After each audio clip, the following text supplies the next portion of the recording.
So many Californians never missed a mortgage payment before COVID.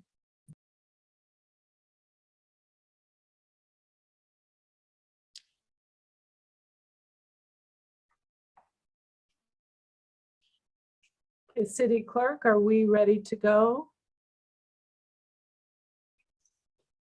We're ready over here. Thank you very much.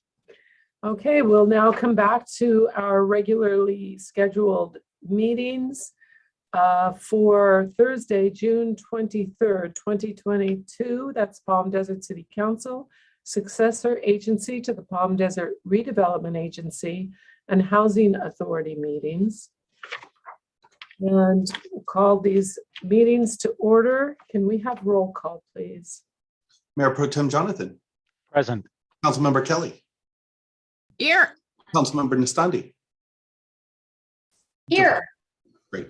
Councilmember Quintanilla, Present. Mayor Harnick. Here. All councils present. Thank you so much. We'll now have the Pledge of Allegiance followed by an inspiration.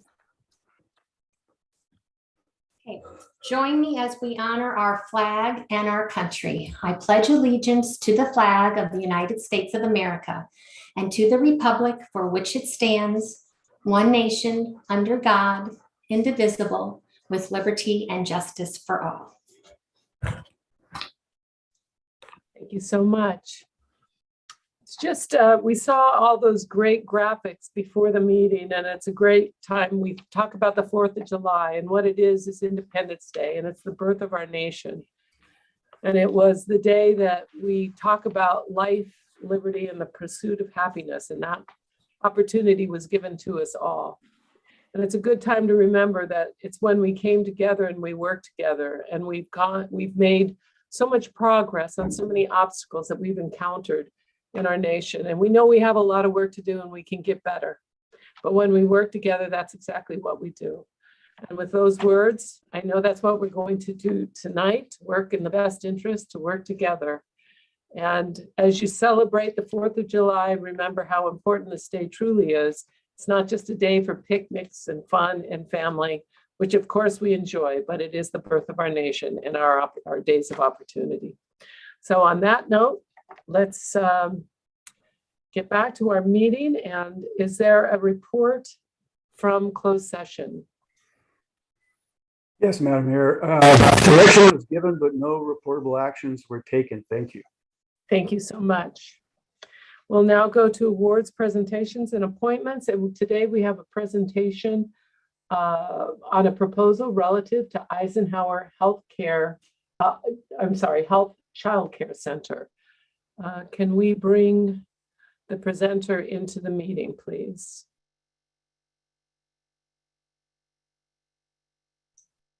Madam Mayor, it looks like Mr. Landis just disconnected from our Zoom. We're going to try to get him back in just a few minutes. Okay, so in the meantime, we'll move to, why don't we have the housekeeping comments, if you would, please? Certainly. For those on Zoom, if you want to participate in public comment, please click on the raise hand button on your screen or smartphone. If you're joining the meeting on your phone by dialing in, please hit *9 to raise your hand, and when called upon, press *6 to unmute yourself. Please keep your comments to no more than 3 minutes and begin by stating your full name and address for the record. Thank you. Thank you so much. And this is a good time to note as well that after every staff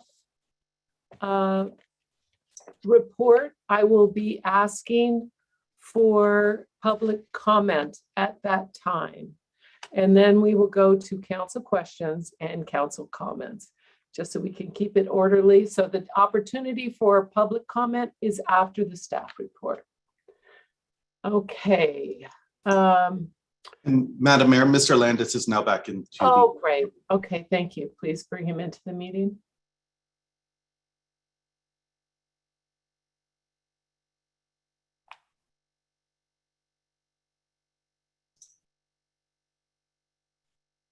And whoever's in the control room, if you could elevate Mr. Landis.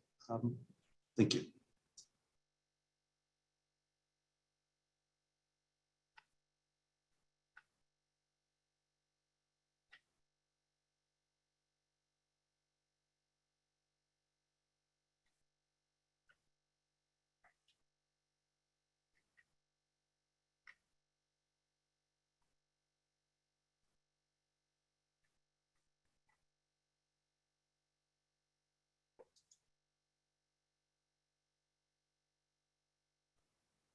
Okay, there we go.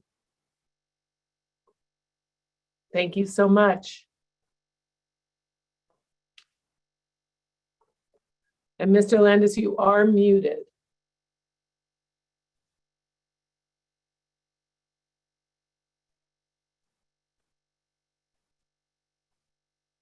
And you are unmuted for about a nanosecond. You're unmuted again.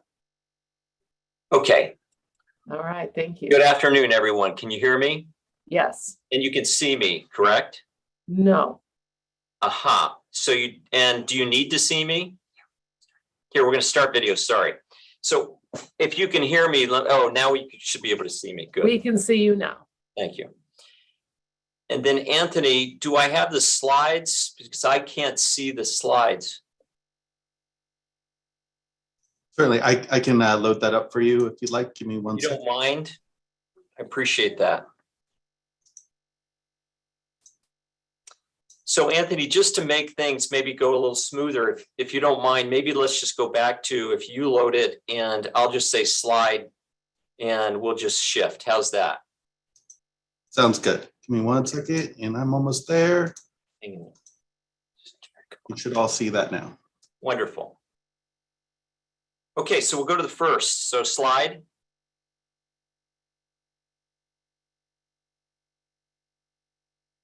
So we'll go back.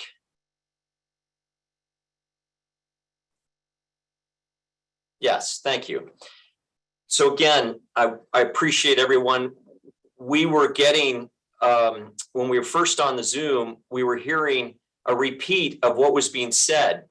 And so it was an overlay of sound and visual, and it was really interesting how that worked. But thank you for your patience.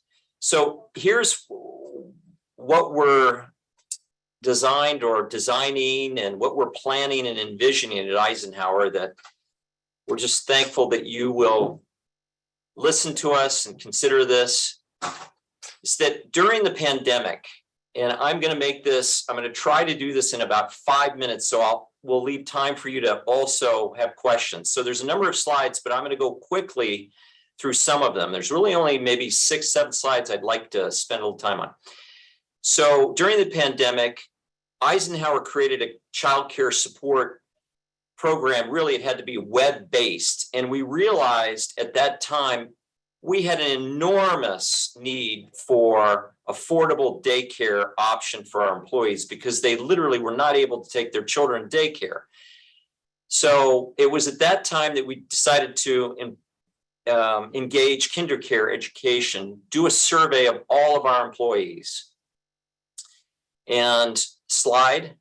So KinderCare is a professional organization that is a certified child care educational program for infants up through 5 and even beyond into school for those that need care after early education. So let's just say even first grade, second grade.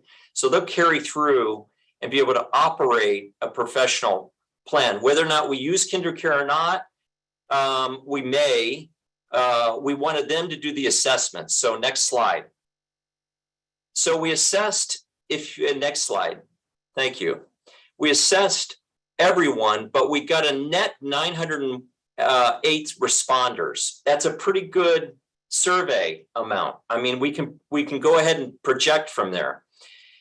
And of those, we found some interesting statistics. You'll have a copy of all of these slides and you'll be able to look at it. But for your own purposes, I think it's pretty interesting the child care needs that we have at Eisenhower and then also in the Valley. But what we found was we probably have over 100 parents here who need childcare, and they need it close to campus, on campus. They want it to be certified, they want it to be quality, and they want to have access to their child, and they need it to be affordable. Those are the top items on their list. So next slide. It's important. 38 in the survey, we found that 38% of our employees, of which we have over 4,100 now, thought about leaving their job due to their child care demands. 43% of them admitted that they really have a lack of childcare resources here that it can affect their performance at work. In other words, they may decide, I have an issue, I've got to leave. We then have an issue because if you just look at it from the standpoint of, say, nursing, if you have a nurse that has to decide, I've got to go for my child and be with them, the ratios go off completely on our floors and we have to readjust in a kind of an urgent way. So in clinical settings and it's inpatient settings, this is a very important item for us. So, okay, next slide. This slide just gives you the demographic, if you will, of what's available out there, what the need is, what the population opportunity is for childcare. I'm going to go to the next slide because I'm going to let you can see in this one, it explains it, that it's not so important that the household income is 100,000 or more. Most of those are 2-earner families that are working here, but that 72% of those that took the survey, we already know they want childcare closer to home. And they currently drive 30 minutes or less to work. So meaning that they're fairly close as it is, but it's not convenient as it currently stands for them where they currently use childcare. And then a quarter of them work 12-hour shifts. That's difficult. And that's, by the way, frankly, a standard nurse. So if they're 12-hour shifts, it's probably a nurse that's answering that question. That actually impacts, if you can imagine, when school is out and you have a 5-year-old in school, you want them to go to childcare, you can't pick them up if you're a 12-hour shifter. Let's go to the next slide. So all of these really have to do with the amount of opportunity that there is that's being shared by KinderCare for us amongst our employees for childcare. And then to be specific, we are looking at building a childcare center very near to campus that will accommodate only our employees as well as children of our residents who are the younger physicians. Yes, our physicians, but we don't find that many of our physicians probably have children at this age. So it's really our employees that are on campus or even off campus that will require or will use convenient, qualified childcare that we have to offer. So we wouldn't open this up to the non-Eisenhower public in this regard. So let's go to the next slide. And let's keep going. Next slide. The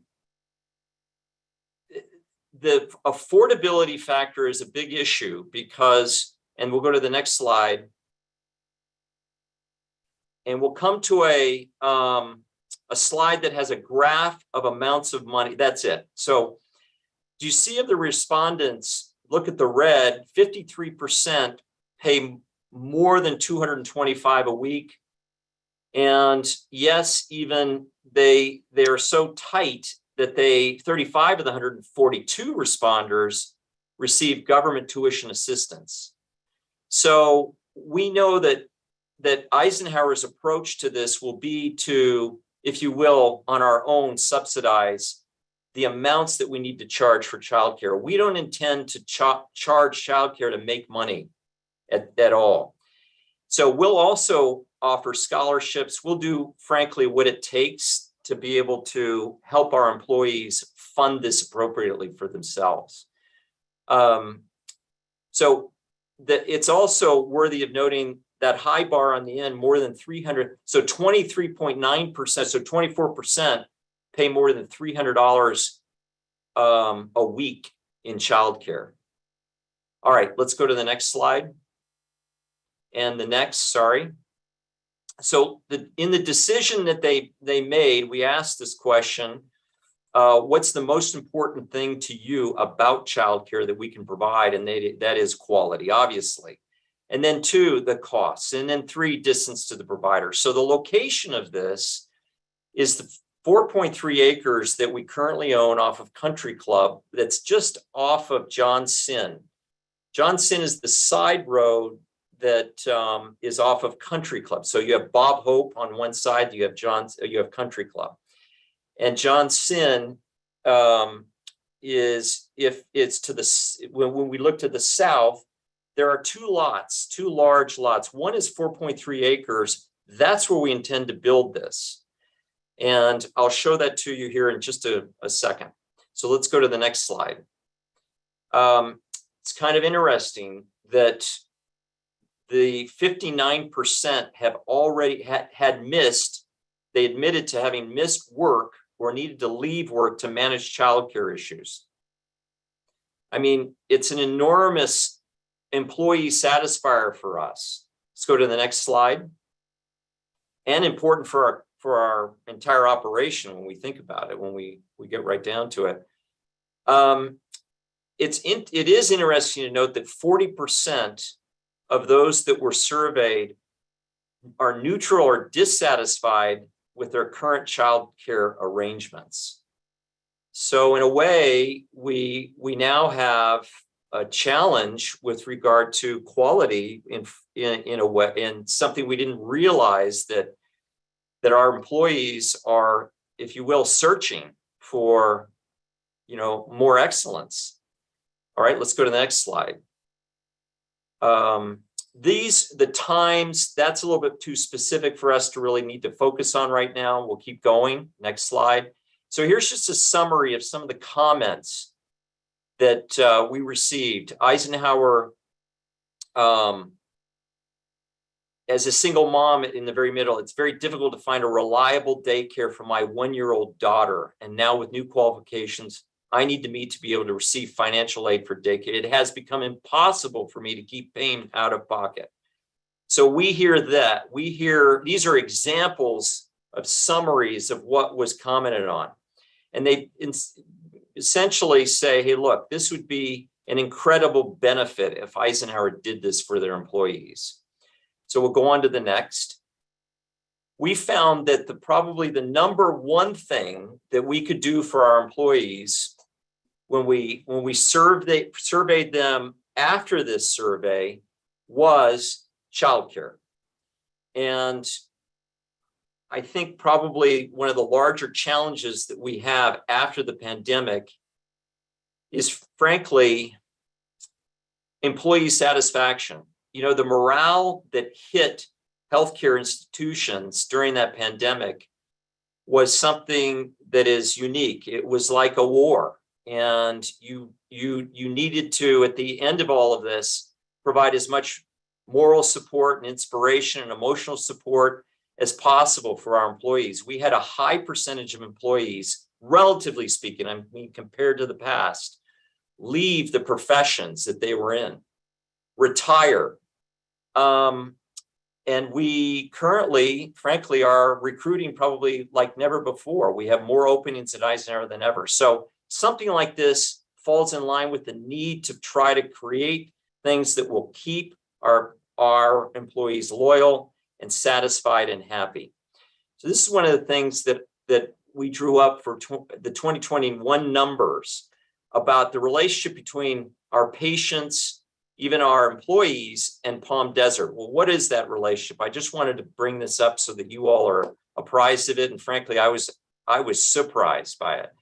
I know Palm Desert has a great impact on us, but the fact that it's the second most popular place to live for Eisenhower employees and physicians, well, it's not a surprise because it's a wonderful place to live, but that it's the second most, next to what? Indio, because Indio is a more affordable location for those that have less income.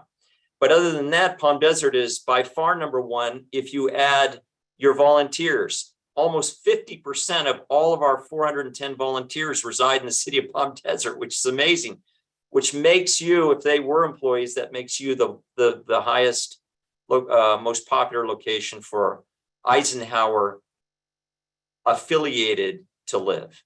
Let's go to the next slide. So in 2021, Eisenhower served 28,876 of your residents. These are unique visits, by the way. So 54.4% of the population visited either on campus or outpatient had an issue. Now, that could have been a test as well. It could have been a vaccine, it could have been a nasal swab, but it gives you an idea of the activity that goes on with your residents. It's by far the highest number of patients by volume than any other city.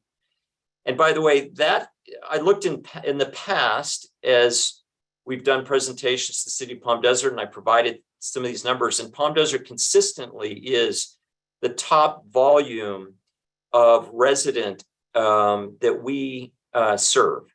So I'm talking about volume, not percentage, because if you go to Indian Wells, you can see it's a little higher, 55%, but and Rancho Mirage 59, obviously with the location being here, but volume, it's quite high.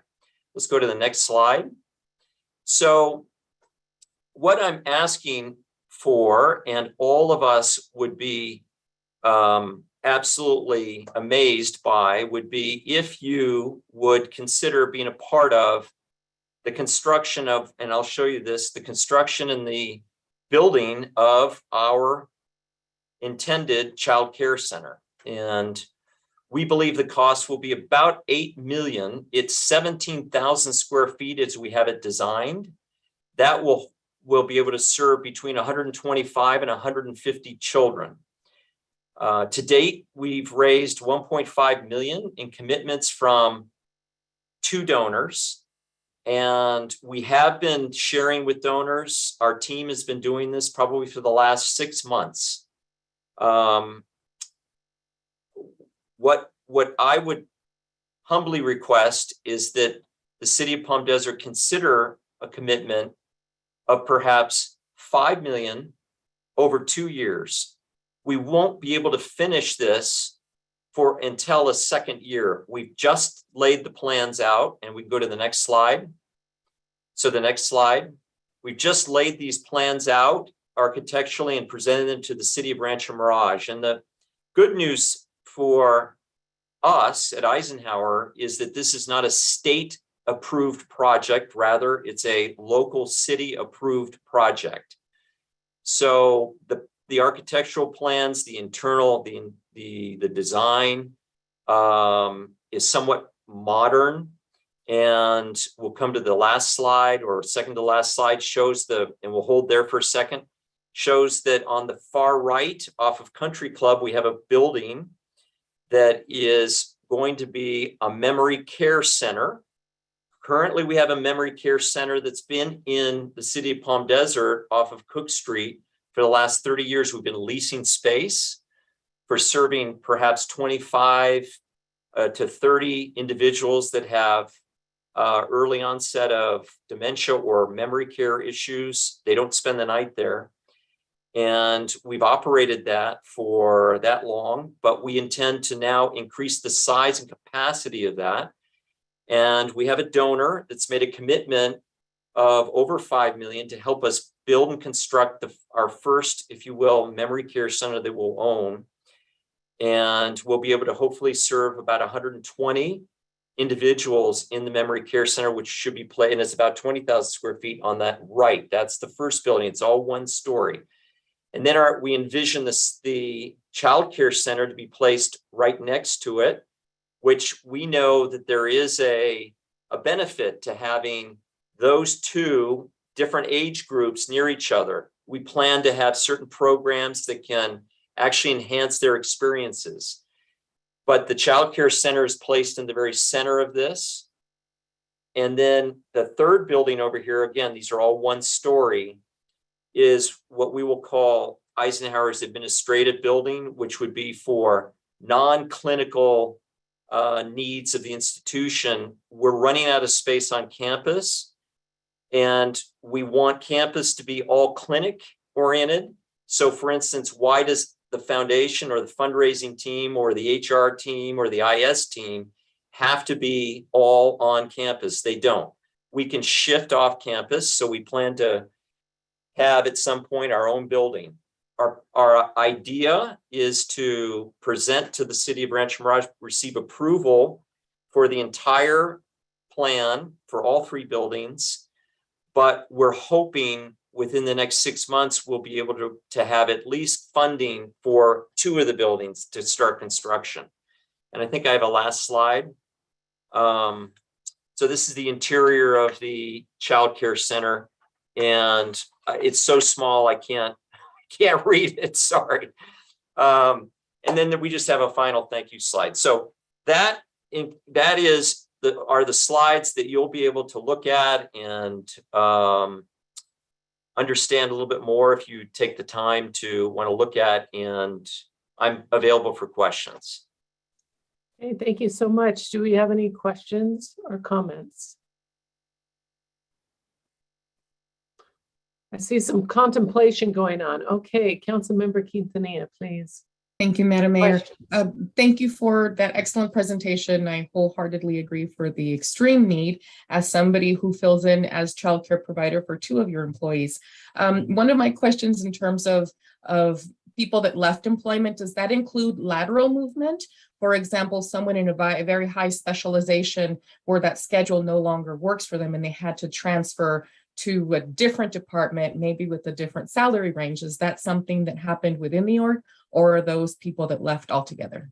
So I actually am not the best to answer that specific question. I can tell, if we want to follow up, I can certainly have David Kowalczyk, who heads up HR, share that. It's not private information in terms of if we were to give you a general idea of who is either shifted or who, but in other words, let me answer it this way. We know that those that were in direct patient care, so that were bedside care, so PAs or NPs or nurses, RNs, they were overwhelmed throughout the pandemic, not only with the need to stay longer hours, stay a 4th day and a 5th day on your 12-hour shifts, so do 5 12-hour shifts. We were inundated with need. And so we asked people to do things we'd never asked before, as we asked of ourselves. The requirements of not allowing family to come in and see a patient who possibly could expire and die was terrible. It was emotionally draining for our nurses, for our bedside caregivers. I just can't describe it. So those experiences of having to do something that you've never really truly been responsible for in the past, you're holding someone's hand while they're giving their last words onto an iPad to their family. That is just, you can't describe it. So those things made people make decisions that they never thought they would, which is, I'm shifting into another position in life. Some of them sure went to other positions at Eisenhower, and some just left the profession. Thank you. That certainly makes it to know how important it is for people to have their children close. Thank you. That's right. Are there any other questions or comments? Okay, I see none. All right, so, and if there are additional comments or questions, I presume we'll have your information and we can reach you for that. Absolutely. Okay. We really appreciate it. And we appreciate the city of Palm Desert greatly for all you do for us. So thank you. Thank you. Thank you so much. Okay, we will now move to city manager comments, please. Thank you, Mayor. And I would ask that, I see Thomas is elevated, so he's going to take an opportunity to fill you in on some projects he's working on, particularly the upcoming 4th of July festivities. So Thomas, I'm going to turn this over to you. Thank you very much. Good afternoon, Mayor and members of the City Council. I'm Thomas Soul, your Public Affairs Manager, and we do have a few upcoming events to let everyone know about. The first one is happening on June 28th. We're holding a special town hall meeting to discuss development in North Palm Desert and the location of the regional park. This will be held, as I mentioned, on Tuesday, June 28th at 4 p.m. That will be at the Palm Desert iHub, an in-person meeting. As the city manager mentioned, we're also really looking forward to 4th of July at Civic Center Park. There's going to be a lot going on that day. We've got activities for children provided by the YMCA that will be starting at 4 p.m. Food trucks will be starting at 5 p.m. And then there's a performance by the Swing Cats Big Band starting at 7:30 p.m. And of course, a 20-minute firework display at 9 p.m. It's going to be a lot of fun here at Civic Center Park. There's parking here at the park, also at College of the Desert. So that will be wonderful to have everybody out here for that. And then we have our next Coffee with the Mayor will be held at Palm Desert Country Club on Wednesday, July 6th at 11 a.m. And of course, to get more information about any of those things, people can visit cityofpalmdesert.org. Okay, thank you.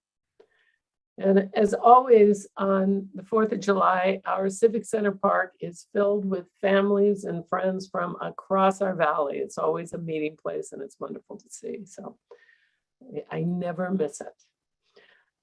Okay, are there any other comments? Not tonight, thank you. Thank you. We'll move to council member reports and requests for action. Let's see, we'll go with council member Quintanilla, please. I have none at this time. Thank you, Mayor.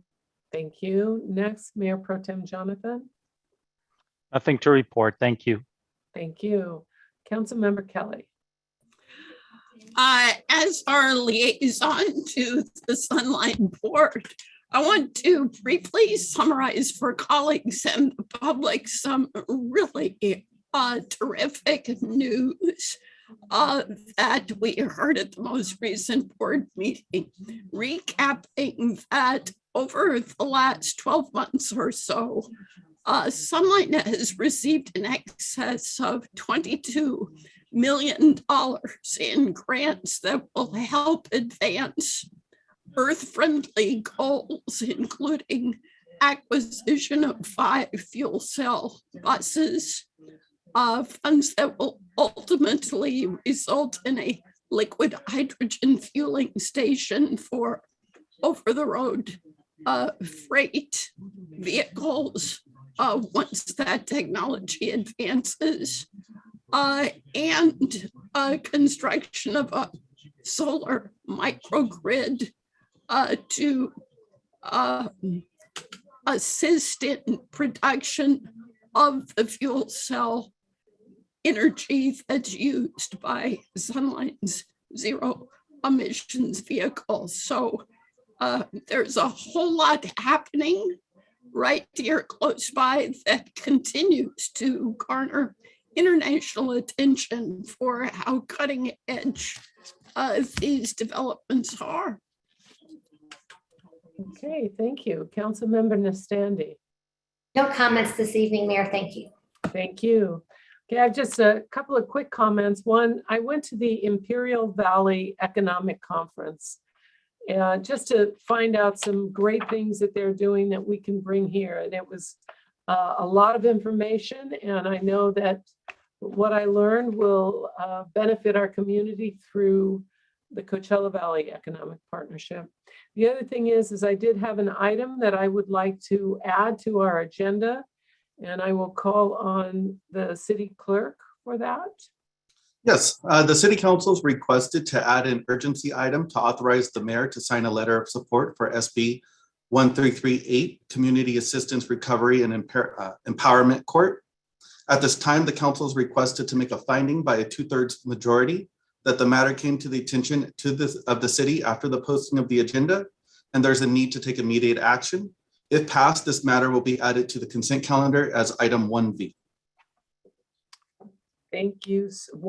Did you say 1B, like in boy? 1V as in Victor. V, okay, thank you so much. Can we have a motion to add that? I'll make a motion to add item 1V as in Victor to the consent calendar. Thank you so much. Is there a second?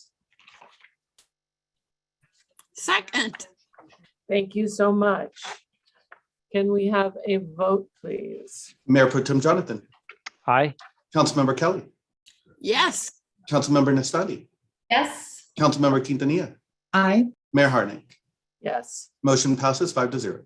Great, thank you so very much.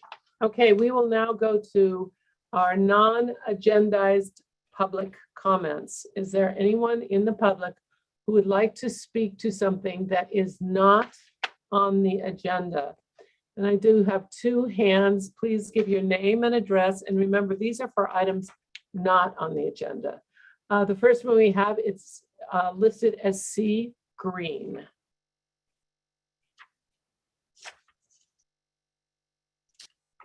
Mr. Green, your hand is up and you are muted and we are ready to go for you. Or I'm assuming Mr. Green, C. Green. You'll have to unmute, please.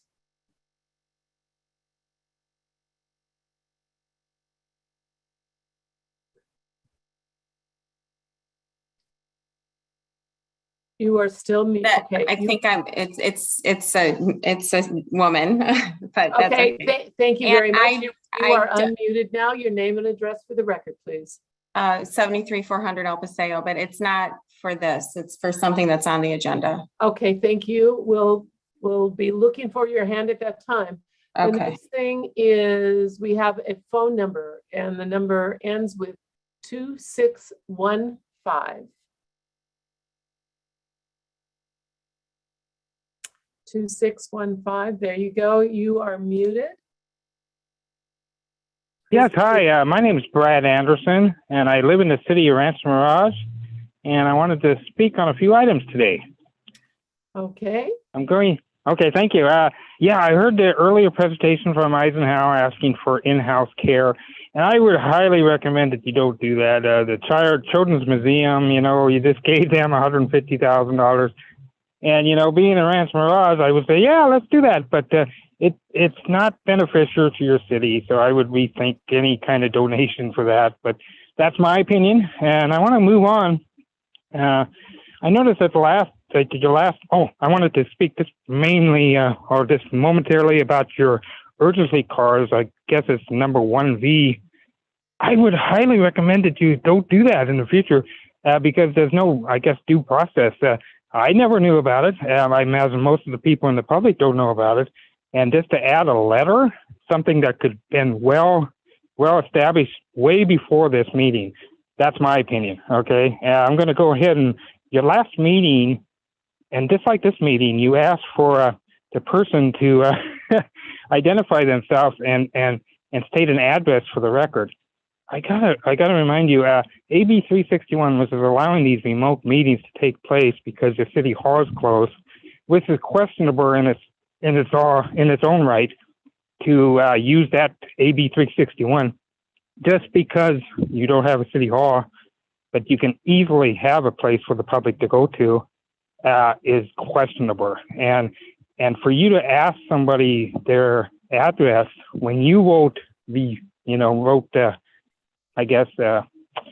discussed your address, that's questionable. That's just, I don't know what the word is, but it's just not right. So I would highly recommend that you stop doing that. And that's all I'm going to say. That's positive. Thank you very much. Again, my name's Brad Anderson. Thank you. Hey, Mr. Anderson, thank you so much for your comments. We'll now move to the consent calendar. Are there any items on the consent calendar that anyone wishes to pull or comment on? And I see Mayor Pro Tem Jonathan's hand up. Thank you, Mayor. Can we pull item E, Echo, please? Okey doke. Are there any others that we would like to pull? And I will pull V so that we do have a discussion on it so that people are aware what this is for. And I know I do want to mention it is on the website and it was emailed to the council members, albeit late, but nonetheless emailed, but there is a full report on that on the website. So can we have a motion to accept the balance? So everything but E and V of the consent calendar. I'll make the motion to approve all items except V as in Victor and E as in Echo. Thank you so much. Is there a second? We have a motion and a second. Can we have a roll call vote, please? Mayor Pro Tem Jonathan. Aye. Councilmember Kelly. Yes. Councilmember Nastandi, Yes. Councilmember Quintanilla, Aye. Mayor Harnick. Yes, Motion passes 5-0. thank you so much. Okay, we will go to then consent item D. And who will give that report? It looks like Ms. Lawrence will. Good afternoon. I'm happy to answer any questions you have, Mayor Pro Tem Jonathan. Thank you, Ms. Lawrence. Good evening to you. How are you? Good. How are you doing? I'm very well. Thank you. Good. Just a clarification, I want to make sure I understand, and then I'll comment. I think the proposal is to approve a change order increasing the cost of the sculpture and the roundabout on San Pablo by $70,000. And as you clarified earlier, that is entirely attributable to an increase in the cost of stainless steel. The original proposal had the cost for the stainless steel at $29,500. The proposal is for a $70,000 increase, bringing it to $99,500 just for the steel. That is correct. So far, correct. Okay. Question to you is, obviously, we're aware of supply chain issues, inflation issues, and so forth, and yet going from $29,500 to $99,500 seems a little bit beyond the pale. Can you clarify, or is there any contributing circumstances that might explain that? I understand your concern, and I can say that the artist did submit his proposal in March of 2021. We did not approve a contract with the artist until November of 2021, and the contract didn't go into effect until I believe it was March of 2021 due to insurance review and such. And so in the time between the time that he submitted the proposal up until the time that the contract went into effect, the cost of stainless steel did increase. And as had been in the news, that items across the board are all increasing in cost. So that's basically, he did send over some links about the increase in stainless steel costs. And I did do a little bit of research today, and it does seem to be that's the way it is. Okay, thank you. Thank you, Ms. Lawrence. Mayor, if I can comment on the item? Please. Okay. Doesn't feel right to me. I know it's not the biggest financial item that we will approve tonight. But speaking for myself, I think it might be appropriate to reconsider the selection of the art piece. I know it was close to begin with. And or give staff and or the subcommittee an opportunity to get clarification and at least to verify to their satisfaction and to ours that this isn't just, I don't want to say arbitrary, but that this is appropriate. Personally, I feel like we deserve a little more confirmation that truly that price has gone up. Thank you. Okay, Councilmember Kelly, please. Yeah, I appreciate this was bold because it is exceptional, but I come down differently. The cost of steel in particular is widely understood to have particularly suffered from current supply chain and inflationary factors. I do not recall this selection to have been a close question. I'll remind us that we sought input from the public and that this was far and away the public's choice.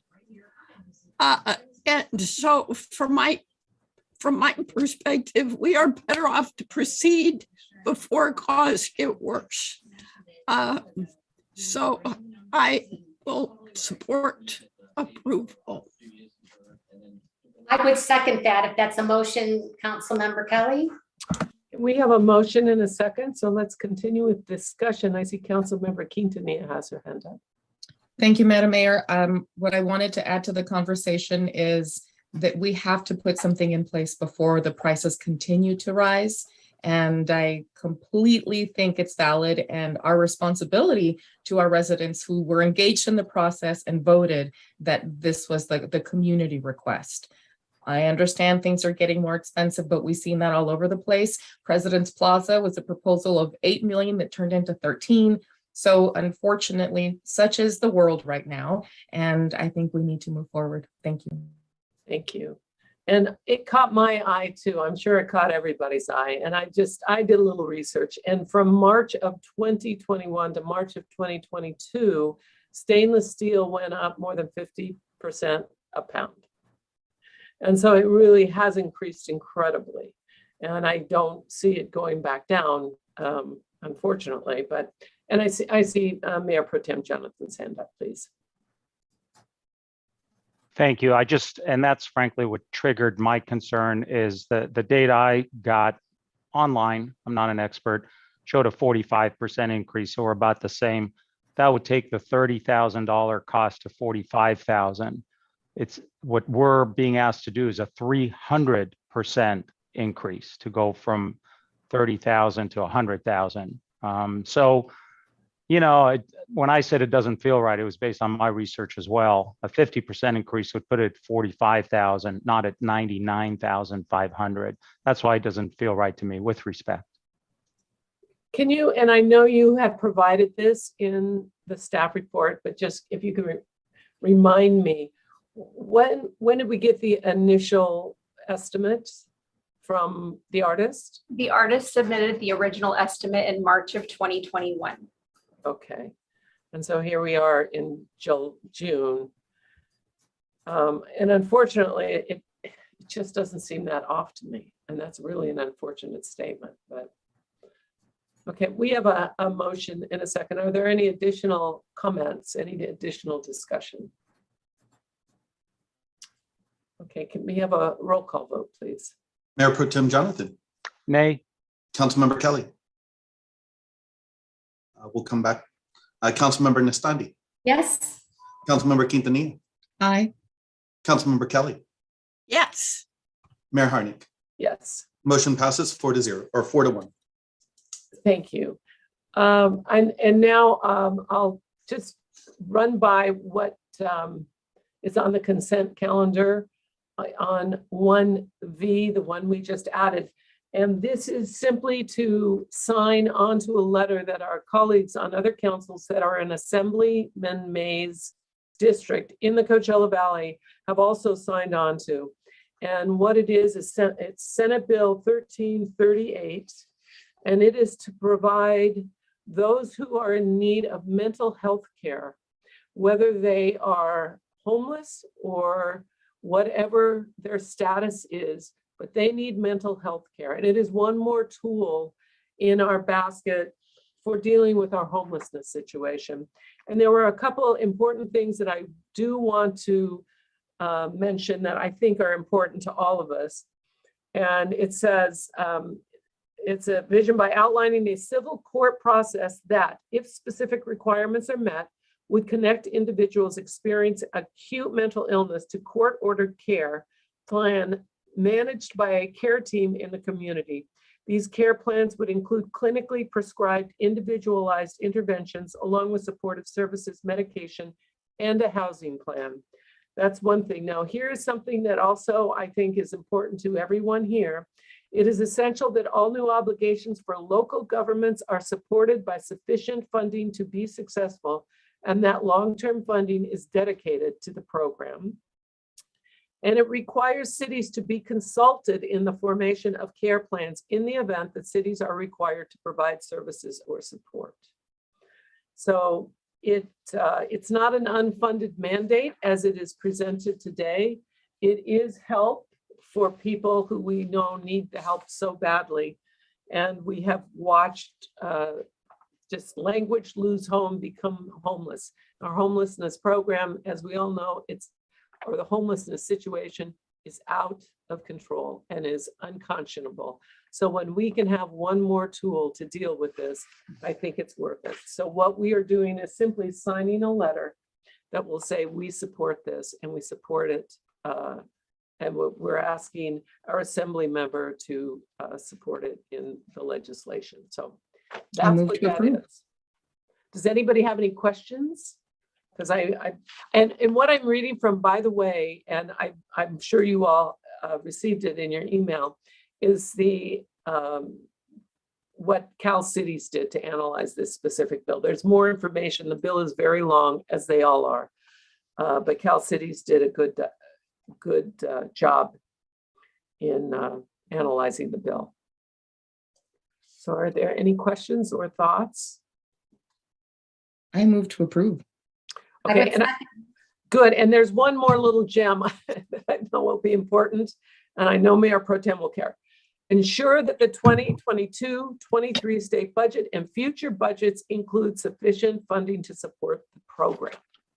And that is important because we can't afford to do all this stuff as mandated when we are not funded to do so.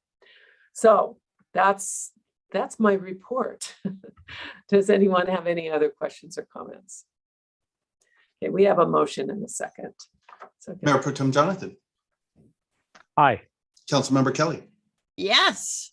Councilmember Nestande, Yes. Councilmember Quintanilla, Aye. Mayor Harnick.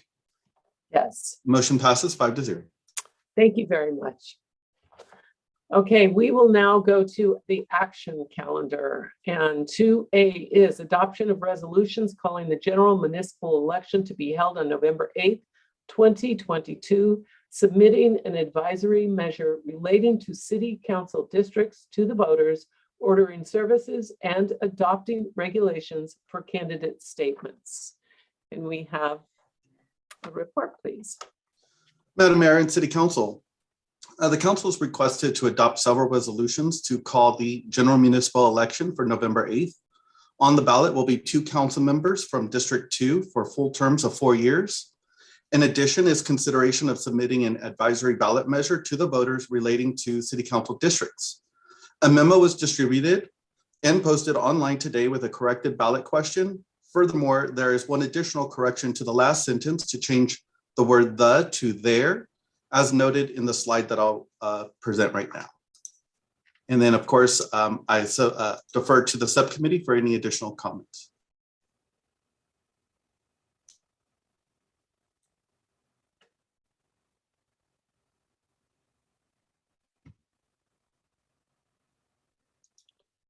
Okay, are there any questions or comments? There are none. I have one, and please feel free to, again, for the subcommittee to answer.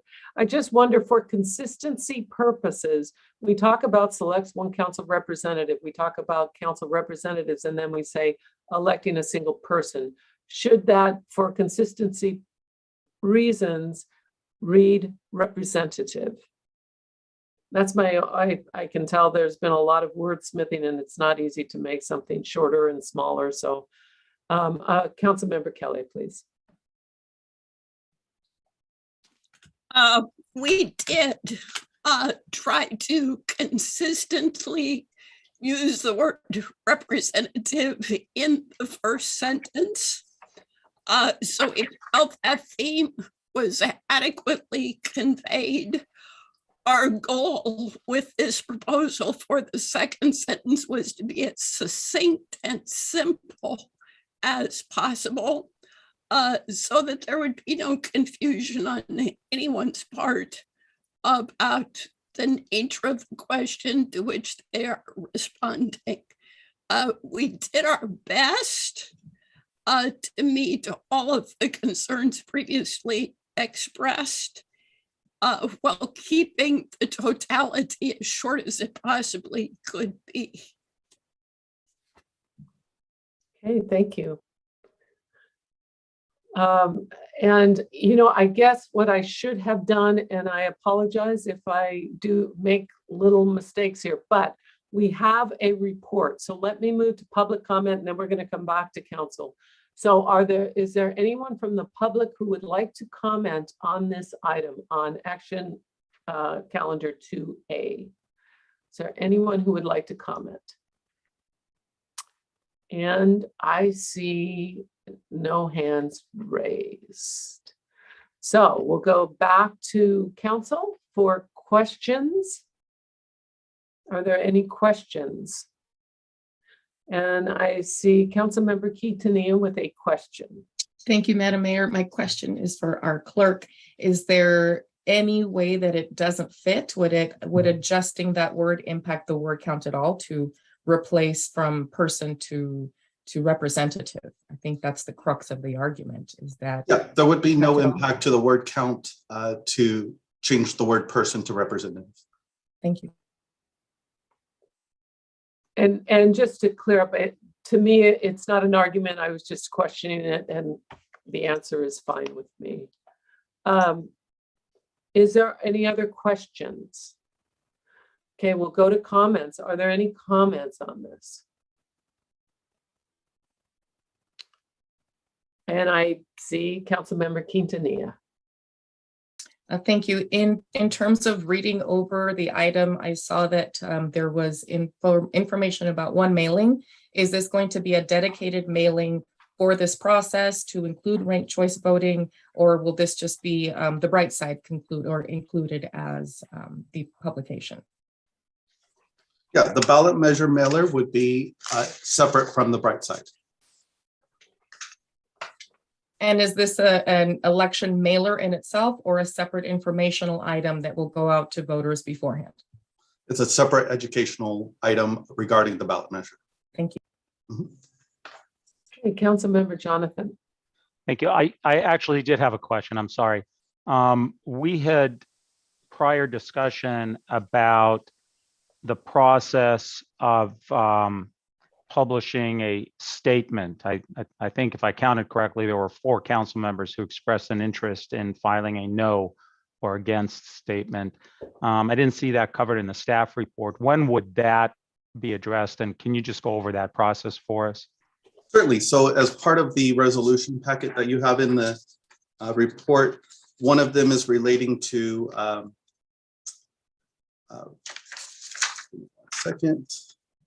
It is. The arguments and rebuttal arguments, and within that resolution, Councilmember Quintanilla is designated as the author for the argument in support, and the other 4 council members are designated as the authors for opposition. Okay, I'm sorry. And so that is in the actual resolution? Correct. Yeah, and I missed. And then the deadlines for the ballot argument is August 12th. So everybody will certainly receive plenty of reminders before that deadline.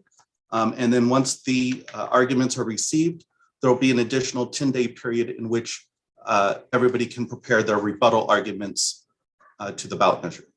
And process-wise, I know we're prohibited from expending city resources on that part of it. So is it up to us to then just move forward, find out how it's done, and craft a statement and get it filed? Correct. The advice from the city attorney was the council members can treat this as it's a political issue outside of city business. It's not going to be subject to the Brown Act. You all can formulate how you would like to draft the argument and then submit it. Okay, and just to be clear, that goes to the extreme of we shouldn't use our city email addresses in any communication on this subject, and certainly not use our office space and so forth. And I'll defer to Mr. Hargraves on that, but I do believe that's true. Yeah, that would certainly be the conservative approach. It would be best not to use any city resources. I mean, if you wanted to circulate an email saying, let's get together on such and such a date, be de minimis. I don't know if you have your own individual email addresses, but certainly, yeah, no significant, de minimis is one thing, but certainly no material use of city resources to pull this off. Okay. That's the downside. The upside is the 4 of you can meet however you want to meet, anytime you want to meet without worrying about the Brown Act. So thank you. Right. Thank you. That's it for my questions, Mayor. Okay, thank you. And I see Councilmember Kelly. Yes. One or more of us, presumably some of us, will vote to adopt this resolution and include this advisory question on the ballot. Despite the fact that we've made clear we'll be seeking to persuade members of the public to vote against it, I hope that all members of the public will appreciate the opportunity to be heard on this question and hopefully to get some very, very helpful feedback. I've been resolute that we are elected to make the hard decisions about governing our city. But I also have expressed in the past that there's grounds for distinction where this issue is concerned because it goes to how we are chosen. And I see the issue of how we are chosen as one where it does make sense to give the full electorate a chance to express themselves. So with those clarifying statements, I will move to approve.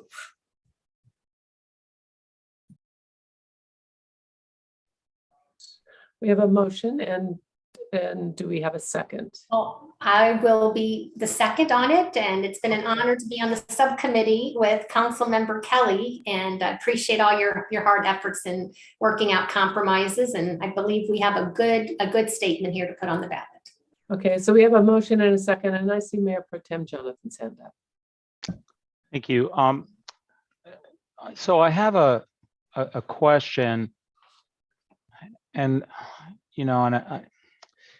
I've been having a hard time understanding why we, the council, when apparently 4 of us are opposed to literally dividing our city in 5, why we would take the initiative of putting this measure on the ballot.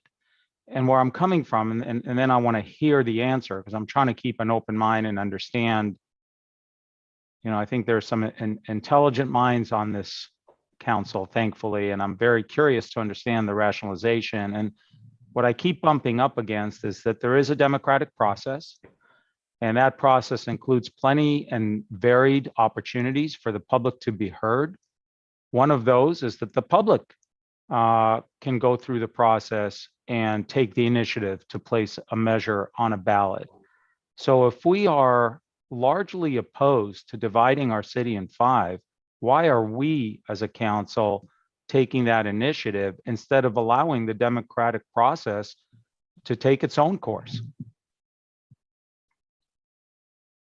Is there someone from the subcommittee that would like to answer that? I see. Okay, Kathleen Kelly, your hand is up. Yeah, it's really quite a simple answer. Our process has shown that coming up with the phrasing of the question can be a challenging task. And it has been my perception from the beginning that we're better off as a city if we, as the council, experienced with our current system, take charge of that process so that we can be assured that the question that goes to the voters contains the essential information simply stated.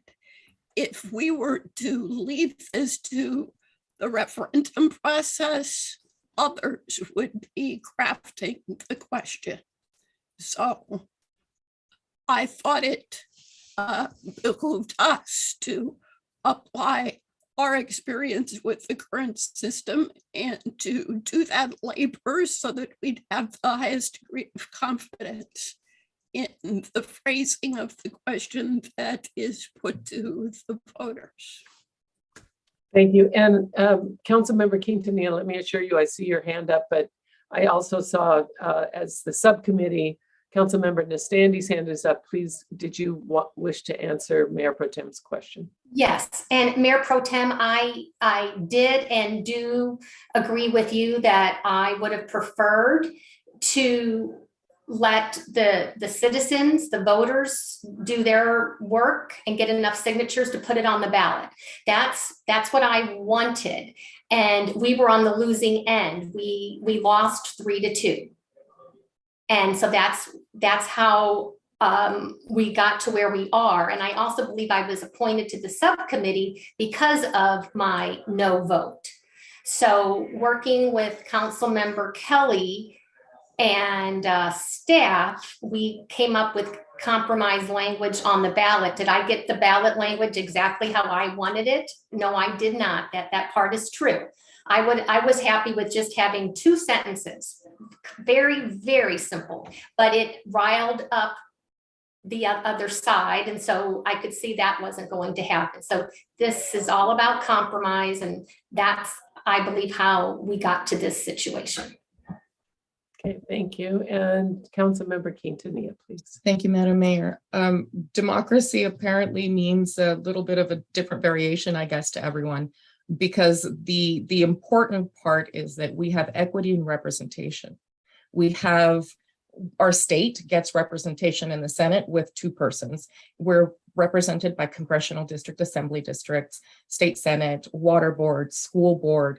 All of these things are divided because there are communities of interest that are divided and changed by the same process that we are subject to with redistricting. So it just seems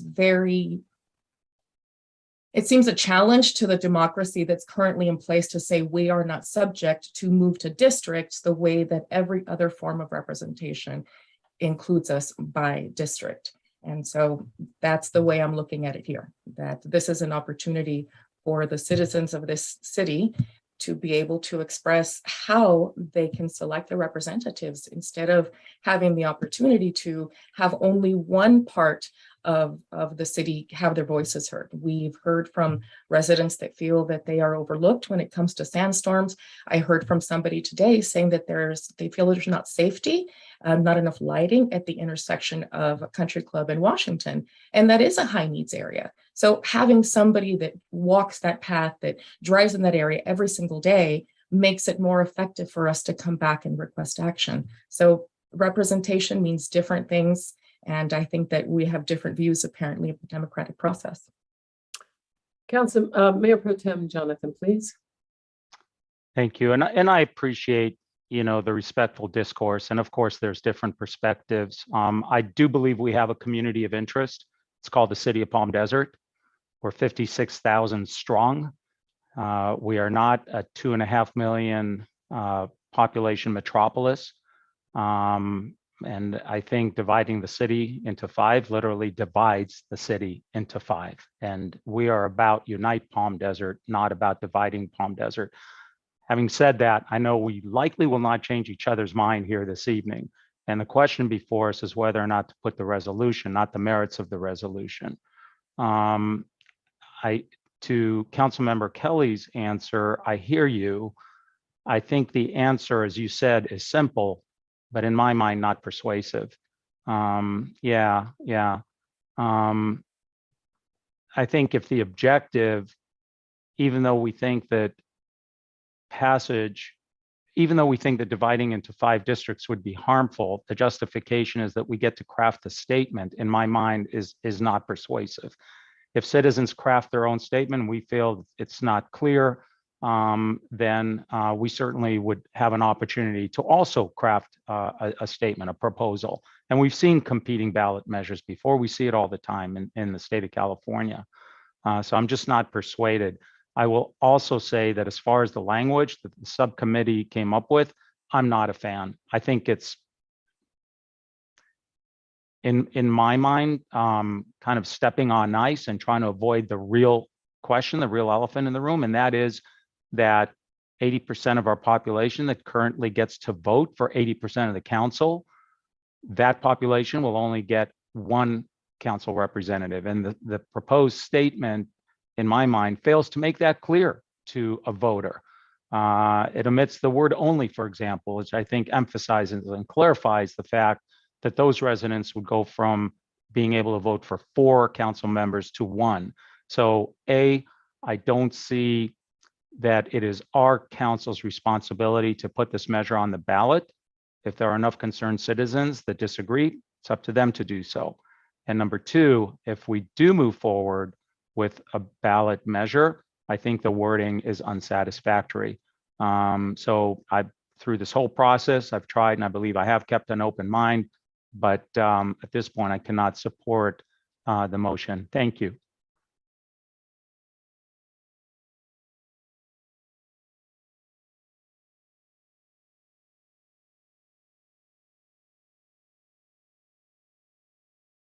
There we go. Councilmember Quintanilla. Thank you, Madam Mayor. To Councilmember Jonathan's position on only being able to select 1 versus 2, this is where ranked choice voting comes in. You don't feel like you've only got to vote for 1 or 2. If there are multiple people running, it actually lets your vote be stronger. So that is a different conversation on how ranked choice comes into play. But I have a question for our city manager. I have never asked, and I've been curious for some time, how does the city attribute the boundaries? So for example, in the agenda this week, we've got the benefit assessment district, and we've got a landscape and lighting district. We've got the El Paseo business district. How are these boundaries drawn as the city has its own communities of interest or regions of interest? How are those selected? Typically, it will be either an association as a property is developed, or there, in other cases with a business improvement district, you might see areas that have common amenities such as parking lots, that sort of thing, come together and form their own. So there's really a variety of ways in which it gets started. Some of these are started by a developer, turned over to the HOAs or another type of a group. So it's really all over the board, depending on how they're initiated and what their purpose is. So about how many different districts would you say we already have in the city for these different special projects? I wouldn't be able to say with any accuracy. There's a lot. There's primarily a financial focus that will create those districts as well. They have a financial obligation to them. Are there any other questions or comments? Well, my comment again, Madam Mayor, is that these districts are created because they have a unique financial need. So again, those are communities of interest that have different needs. And so the city understands that they need to be addressed differently. So my argument continues to be that we are already divided in different sections based on the needs. You're going to say there's a financial need here, so taxing people in one region that doesn't benefit others. So that's where residents are asking me. I had a long conversation with the resident last night saying, if my property taxes are going to go up, and looking at how it's in one area, how is that different if you're already as a city agreeing that different regions have different needs for different purposes? We are already split by communities of interest. For example, HOAs, that's a group of neighbors that decide that they want selective representation by the people in their community of interest. We already have that, and council should be one more opportunity. Councilmember Kelly, please. It would be tempting to get into all of that, which goes to the merits of the question we are proposing putting on the ballot. But I'm going to restrain myself because the question before us right now is simply whether we should call the election with inclusion of this question on the ballot, which again, I support, despite the fact that I don't support a yes answer, and will be pleased to explain the reasons for that extensively at other times and in other ways. Okay, thank you for the comment. I have only one comment to make. And it is quite simple at this point. We've heard so many reasons why and why not. And, we could get into a long conversation, and no one on this Zoom call is going to have their mind changed. So I look forward to seeing the reasons why and why not as we work forward on that. There is one thing I would suggest, because our ethics are, I think, we hold it at a very high standard. And the floor is not where we are, it's the ceiling is when it comes to ethical issues. So I ask that if you would please, no one use any city equipment, be it email, a pencil, a room, whatever it is. All of these things should be done outside of the city and separate and completely apart from City Hall. It's the appropriate thing to do, and it should be our standard. So that's all I have to say on this. And we do have a motion in a second. So can we please vote? Certainly, and I just wanted to present the wording just so everybody's clear on it as we vote. Mayor Pro Tem Jonathan. Nay. Councilmember Kelly. Yes.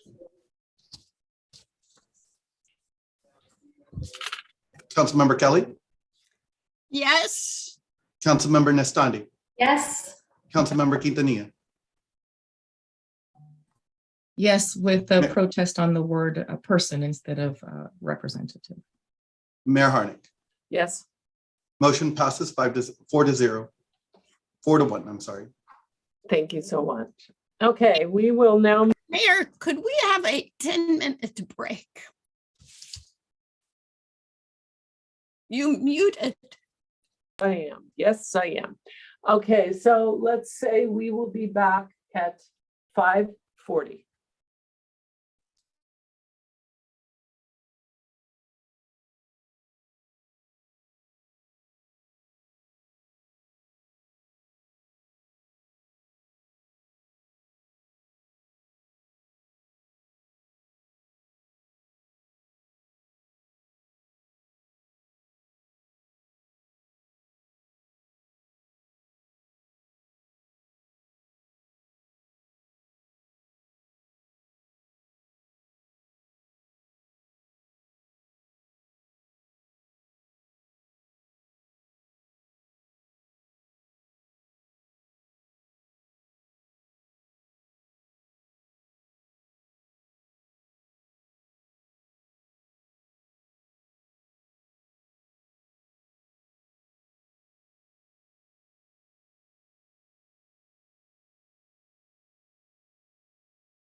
Okay, I think we're ready to go again.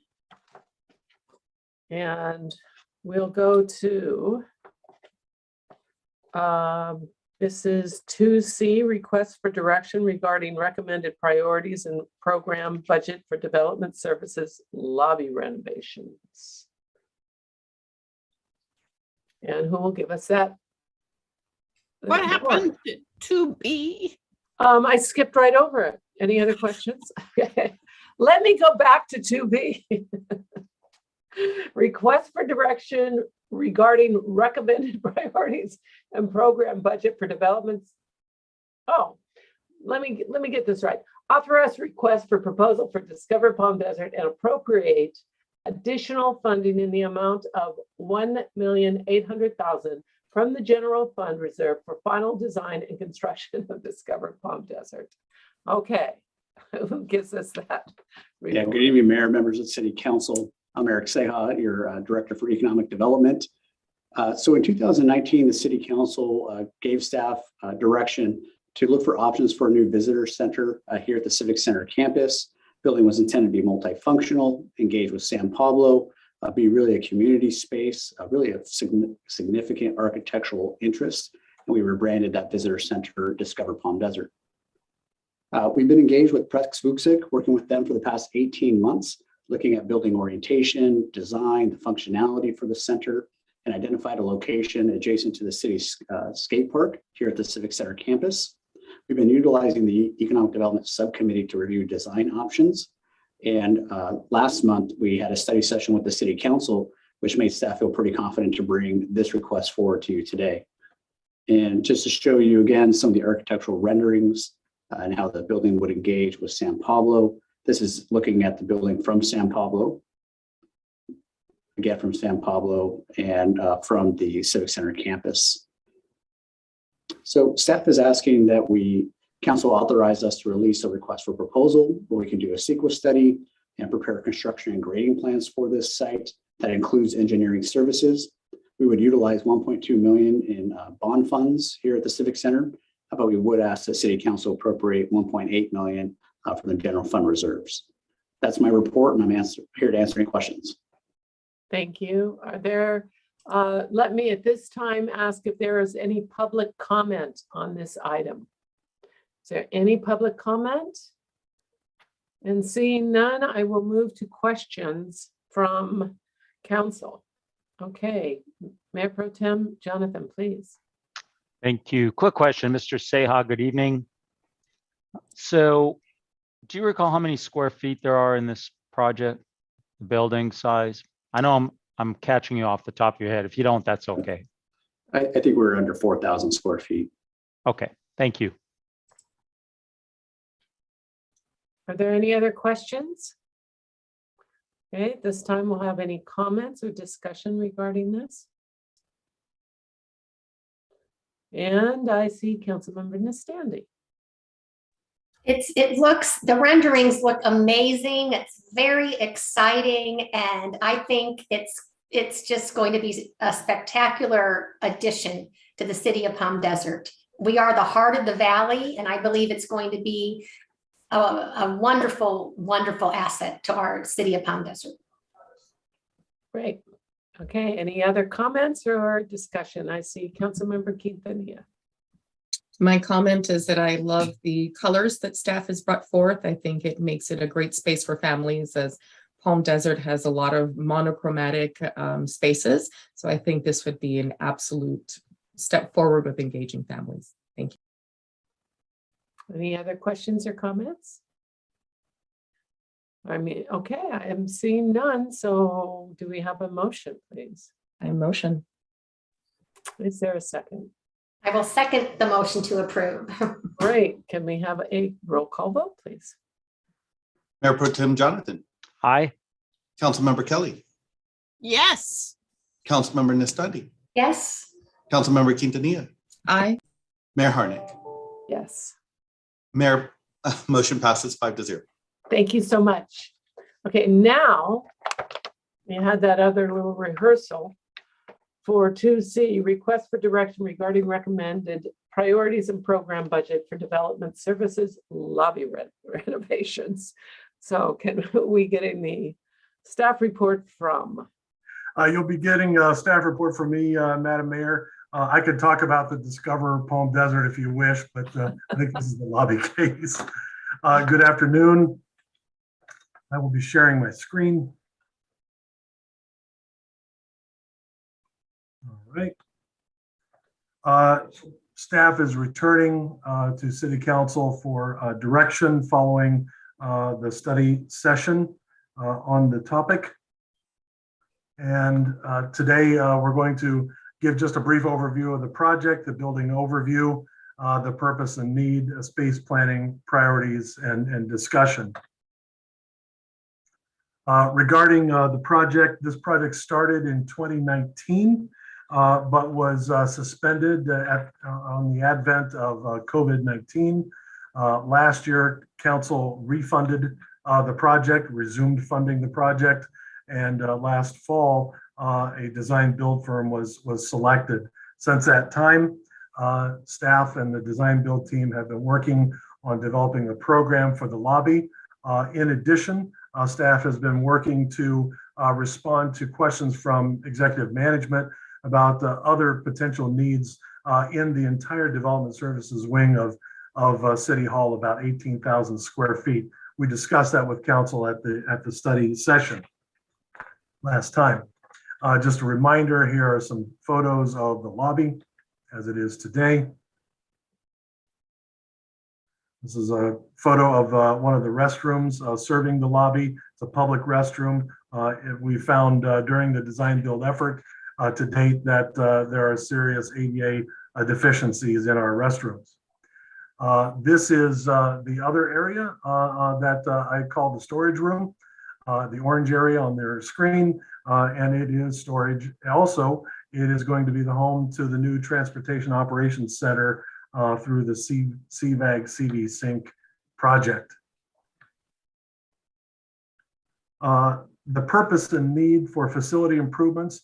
This applies to the entire effort that staff and the design build team have undertaken, looking at improving security, of course, customer service. That was the original intent for the lobby improvement. The lobby is the area in green in the building, and to streamline operations and align the Plant Moran study recommendations. I've mentioned ADA noncompliance. We discussed at the study session last time an opportunity to improve the city's emergency management by creating a new space for the Emergency Operations Center. This building was built in 1981. We've responded to that question in the staff report. And staff also has looked at short and long-term spatial needs, the potential for additional staffing, realigning office flavors for the various staff members. And then lastly, the potential for adding, creating a gym facility that would support staff on a daily basis, but also support emergency operations. This slide it was in your packet. There's been no change to this document. We shared this with City Council at the study session. And on the right-hand side, you see that staff has looked at the potential for additional positions over time, 10 to 20 years out, to respond to changes in priorities, keeping service levels up as the city matures and grows. This is attachment C from your staff report packet. At the study session, council requested a better understanding of what are the required or essential elements to the proposed work, as well as are there non-essential but preferred or recommended improvements from staff. The lobby project is on the left-hand side. That's color-coded against the map that we've attached. And really the lobby project, everything that makes up the scope is in our opinion, required, essential to the scope of changing the lobby to better serve the public, meet the security needs and the other goals and needs as identified in the project. On the right-hand side, this is the multipurpose space, or currently the storage area. We did see, following City Council's input at the study session, we saw opportunity to stratify required versus preferred improvements. I've identified that in this table, and the budget that is recommended in the staff report follows the yes column and does not include the no column in the table on the right-hand side. These are two tables pulled from the staff report. So this is the breakdown for the refined priority 1 improvement, which would be the lobby plus the storage room. We have reduced substantially the projected cost for the storage room, multi-purpose space per the previous slide. And that comes to approximately a $2,050,000 budget for both areas in this part of City Hall. Subtracting from that the amount remaining in the contractor has done work to support getting us to this point right now. And so subtracting out the remaining balance of their contract from the 2 million figure leaves the number in the lower right-hand portion of the slide of the 1.17 million. That is the recommended appropriation that we would come back to council for as soon as the July 14th meeting, and also request approval to execute a change order on the project. Overall, this is the refined proposed phasing for this wing of City Hall. Priority 1 is the green and the orange area, and then subsequent priorities that staff would come back to City Council for direction discussion through subsequent budgeting process. We are here to answer your questions. Okay, thank you. At this point, I'll ask for any public comment on this. Any public comment? And I see none, so I am going to go right to questions from council members for staff. And Councilmember Kelly, please. Thank you. This might be a Veronica question. Mr. Bowman, you could perhaps answer it also. Yesterday, we received an updated financial forecast of the impact on the general fund over the next 5 years of various decisions we are currently making. And I see on that document that 1.2 million is ascribed to development services office space for fiscal year 22-23.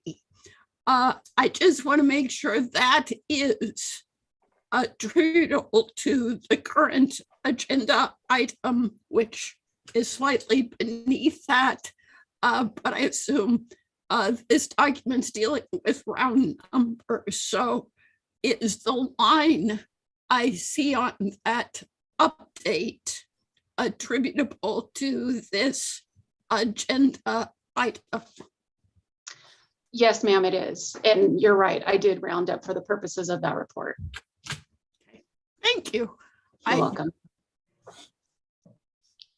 Okay, Mayor Pro Tem Jonathan, please. Thank you. So I have, Mr. Bowman, a math question. I apologize if I'm hitting you cold. I just noticed this and I need some clarification. On page 5 of the staff report, and I think on the last slide that you had, it's indicated the estimated cost to design and construct is $2,047,500. And we end up with an additional appropriation requirement of $1,168,000. The difference, I think, is just the design build contract of $879,000. It doesn't look like it includes the contingency of $100,000. Is that intentional?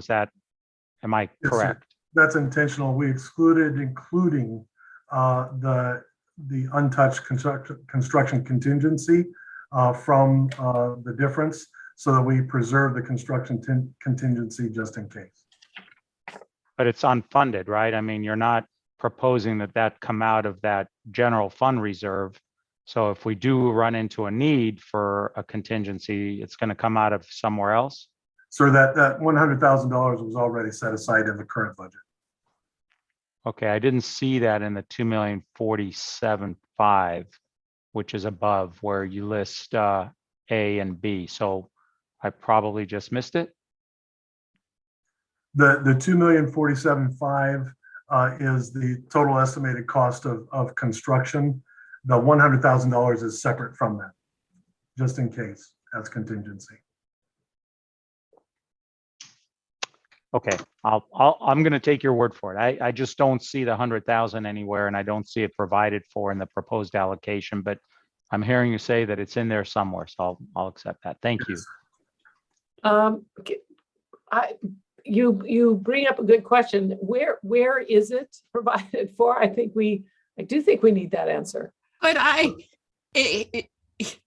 immediately under financial impact, there is a reference to the prior authorization of $950,000 with an additional $100,000 contingency. So I'm understanding that 879,159 is what's left from the 950, which means 100 is still completely available. Yes, ma'am. I see nods from both Veronica and Randy, so that's very reassuring. Yes, and just to confirm, the 100,000 was an appropriation that I believe was requested in December and approved by council at that time. Okay, so that's the answer. It's a separate It'll be a appropriation. carryover. Okay, got it. Thank you. Okay. You're welcome. Thank you so much. Okay, are there any other questions? I see none. Are there comments and discussion? Still seeing none. I'll entertain a motion. I'll make a motion to approve staff's recommendation. I second. We have a motion and a second. Can we have a roll call vote, please? Mayor Pro Tem Jonathan, Aye. Councilmember Kelly, Yes. Councilmember Nestandi, Yes. Councilmember Quintanilla, Aye. Mayor Harnick. Yes. Motion passes 5-0. Thank you so much. Okay, we will now go to D. Consideration to extend a professional services agreement with Coldwell Banker Richard Ellis, parenthetically CBRE, for services related to a developers forum for the shops at Palm Desert, formerly Westfield Palm Desert, located at 72-840 Highway 111. And who will provide us with that staff report? Good evening, Mayor, members of City Council, Eric Seha, Director of Economic Development again. Today, we are asking City Council's authorization to extend a contract or professional service agreement with CBRE to host a developers forum and to keep them on retainer for the next 6 months. The city's trying to be proactive in this process. And what we've learned is that JLL, who's holding the mall asset at the moment, is getting ready to sell that property. And so the city, in trying to be proactive, will host a developers forum in hopes that we can identify a master developer to help us through the mall's transition. And we need CBRE in place to help us host that developers forum and then vet potential development partners moving forward. That's our report. Money is available in our accounts. Thank you so much. Okay, and I will now entertain any public comments. Are there any public comments at this time? And I see none, so we'll go to questions from the council. Are there any questions? Mayor Pro Tem Jonathan. Thank you. Just a quick question. I understand that there's a scheduled Zoom meeting for the developers forum on June 30th. This is June 23rd. Have we started that process and made sure that enough people get the invite and, that we get the response that we want? Yes, so we've initiated that process. Expediency is really what we're aiming for. understanding that JLL is going to release this property soon. In partnering with CBRE, they've sent it out to 19,000 developers that they have. We've also sent it to locals here in the Valley and people that we know in the region that are also interested in it. Thank you, Mr. Seha. You're welcome. Any other questions? Okay, any discussion, comments? Yes, Councilmember Nistandi. Yes, I think it's very, very important that we do extend the contract with CBRE. They're dialed in, and as we all know, Westfield Mall. Actually, it's not even called Westfield Mall anymore. The shop's at Palm Desert for now. It's prime real estate in the heart of Coachella Valley, and time is of the essence. And I would make a motion to approve staff's recommendation. Okay, we have a motion. Can we have a second? I second. Okay, is there any further discussion? Just to say that we can go back to calling it Palm Desert Town Center for all I care. Right. Good name. Councilmember Quintanilla.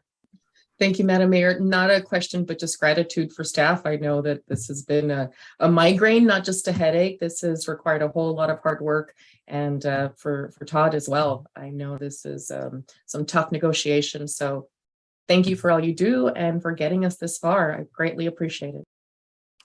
Any other comments? And I will echo some of those comments. I thank you for stepping up and getting to the table and not just waiting to see what would happen, just having more of a role in what does happen. So I appreciate that. And, you know, this is a great asset to our, not only Palm Desert, but to the region. And our goal is to make sure it remains as such and absolutely relevant to the city and the region. So thank you. We have a motion and a second. Can we have a vote, please? Mayor Pro Tem Jonathan. Aye. Councilmember Kelly. Yes. Councilmember Nistandi. Yes. Councilmember Quintanilla. Aye. Mayor Harnick. Yes. Motion passes 5-0. Thank you. We'll now move to E, review and approve outside agency funding for fiscal year 2022-2023. Good afternoon again, Honorable Mayor, members of the City Council. Veronica Chavez, your Director of Finance. The item before you represents the recommendation of the Outside Agency Committee following the review of the applications for the 22-23 fiscal year. A total of $186,000 was allocated and is included in the budget. I'm happy to answer any questions you may have on the allocations. Thank you. And I will first go to any public comment. If any member of the public would like to comment on this is your chance. And seeing no one, it is time for questions for council. Are there any questions of staff that council would like to have answered? Okay, seeing none. Comments and discussion? Well, this is easy. Is there a motion? Move to approve. Great. And is there a second? I'll second the motion. Thank you. And can we have a roll call vote, please? Mayor Pro Tem Jonathan. Aye. Councilmember Kelly. Yes. Councilmember Nistandi. Yes. Councilmember Quintanilla. Aye. Mayor Harnick. Yes. Motion passes 5-0. Thank you so much. Award contract for construction of the Cook Street Rehabilitation Project, project number 752-21. And it looks like Mr. Gaylor will be providing the staff report. Good evening, Mayor and members of the City Council. This project is going to rehabilitate Cook Street from Frank Sinatra down to Riviera Drive. The rehabilitation process will pulverize the existing asphalt concrete and blend it in with the underlying aggregate to create a new base. The street will be capped with 6 inches of new asphalt concrete. In addition to the paving, the project will also improve the drainage and pedestrian facilities on Cook Street. I'm happy to answer any questions. Thank you. And This is the time for the public to speak up if they so choose. Seeing no one, let's go to questions from council. Seeing none, let's go to discussion or comments. May I move to approve? Yes, you may. I second. We have a motion and a second. Can we have a roll call vote, please? Mayor Pro Tem Jonathan, Aye. Councilmember Kelly, Yes. Councilmember Nistandi, Yes. Councilmember Quintanilla. Aye. Mayor Harnick. Yes, Motion passes 5-0. thank you so much. We'll next go to award marketing services contract to Idea Peddler LLC. And it looks like Mr. Soul will be giving us our staff report. Good evening again, Mayor and members of the City Council. I'm Thomas Soul, your Public Affairs Manager. You have before you a staff report requesting that the city award a marketing services contract to Idea Peddler, which has served as the agency of record for the city for the past 4 years. Over that time, Idea Peddler has worked closely with the Marketing Committee and Public Affairs Department to promote Palm Desert to potential visitors, especially from our drive markets of Los Angeles, Orange County, and San Diego. Their data-driven approach to marketing and their nimbleness throughout the past several years of the pandemic have really enabled the city to maximize its marketing budget and produce really strong results. During the RFP process, Idea Peddler's proposal was well received by the Marketing Committee, which unanimously voted to recommend to council that you approve this contract, and I'm available to answer any questions you might have. Okay, and I see no one waiting to provide public comments, so we'll go to questions of council. Are there any questions? And are there any comments or discussion? We'll see none. Let's go for a motion. Oh, I was just going to say, sitting in on the marketing committee with you, Mayor, Idea Peddler really stepped up to the plate, especially during COVID. They readjusted their budget and they've been just such a team player. And I'm happy that they won out. Because we did put out another proposal and Idea Peddler was the winner. So very happy that we're going to continue on with them. right. And there was significant discussion at the marketing committee regarding this issue. Okay, I'll entertain a motion at this time. I'm going to take Councilmember Nistande's comment as a motion and I will second it. Although I'm still trying to find my happy face. That is our motto or our slogan. I'm glad you remember. And I want you to keep working on that. And you remember it. That's the good news. That speaks volumes.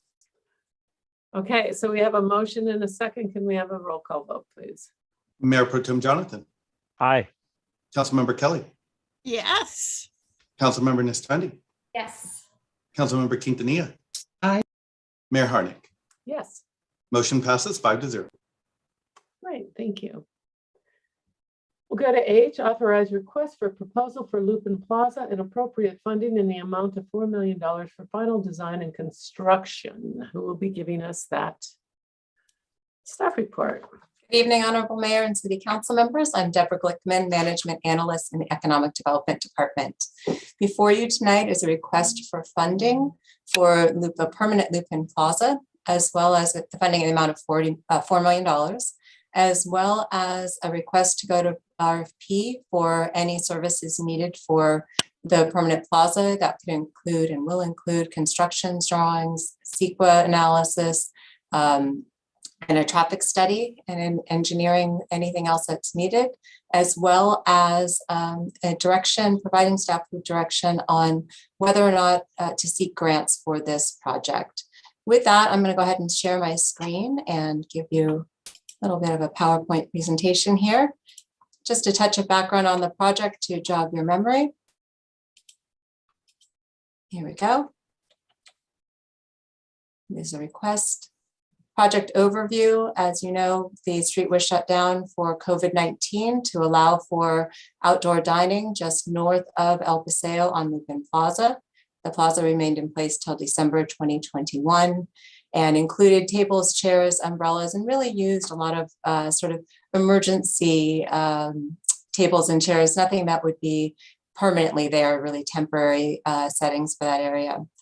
And an RFP was issued after the plaza was in place to create a design for the new space, and MIG Inc. was selected for that. On April 14th, 2022, staff brought a final design before City Council for a permanent plaza that included closing down the street and adding a number of high-quality amenities, and that was approved by City Council. So now we're back and before you to ask for funding to move to the next steps with the plaza. There was a lot of community outreach done during the initial process with MIG. There were 2 community engagement events. FG Creative went door to door to many of the businesses on El Paseo. The project was on the Engage Palm Desert page, as well as there was a subcommittee that had a number of meetings. There was a key stakeholder meeting, and then staff and MIG met individually with several members of the public in the surrounding area. There was a City Council study session on March 10th, as well as presentations to the El Paseo Business Improvement District and other committees and commissions within the city. Key staff members have been involved in the process, including public safety, throughout the whole process, giving their input. Community feedback included both excitement and concern over closing the street. People were looking for a new place to rest, have events, and have some gatherings. There was concern over maintenance of people of the plaza and people sleeping in the plaza. There was a request for potentially to have a public restroom facility. And after the April meeting of approval of the initial design, there was a petition that was submitted to the city requesting that the City Council reconsider and allow some vehicular traffic on the plaza. Just an overview of the design here. You know all of these items, so I'll go through fairly quickly. Shade trees, benches, movable seating, fun seating, a gateway arch, a water feature, public art, bicycle facilities. Here's an image of what the plaza would look like. Plaza at night. And then here is the request for funding. The funding would be, there's a range of funding working with MIG after the April meeting. We looked at the cost again, and the estimated cost did go up due to inflation. They have created a 20% range here. They wanted to allow for future increases as we move through this time of inflation. So the range of costs were about $3,300,000 to $4 million. Staff is asking for the $4 million. The project would run a number of months, different months, depending on if the City Council would like staff to seek grants for Lupin Plaza. If that is the case, then it would run about 27 to 31 months. If the funding was immediately available from City Council, then the project would be a little bit less, running about 23 to 29 months. There were 10 grants identified by MIG during their design process. Up here are the 2 top grants. They identified these grants because they felt they were most in line with the goals of Lupin Plaza of reducing greenhouse gas emissions and incorporating more of a walking and pedestrian friendly area. With that, I'm happy to answer any questions. Okay, at this time, we'll look for public comment. And I do see one hand raised, so we'll take public comment. Can you please bring C. Green into the meeting? And if you would, please give your name and address for the record.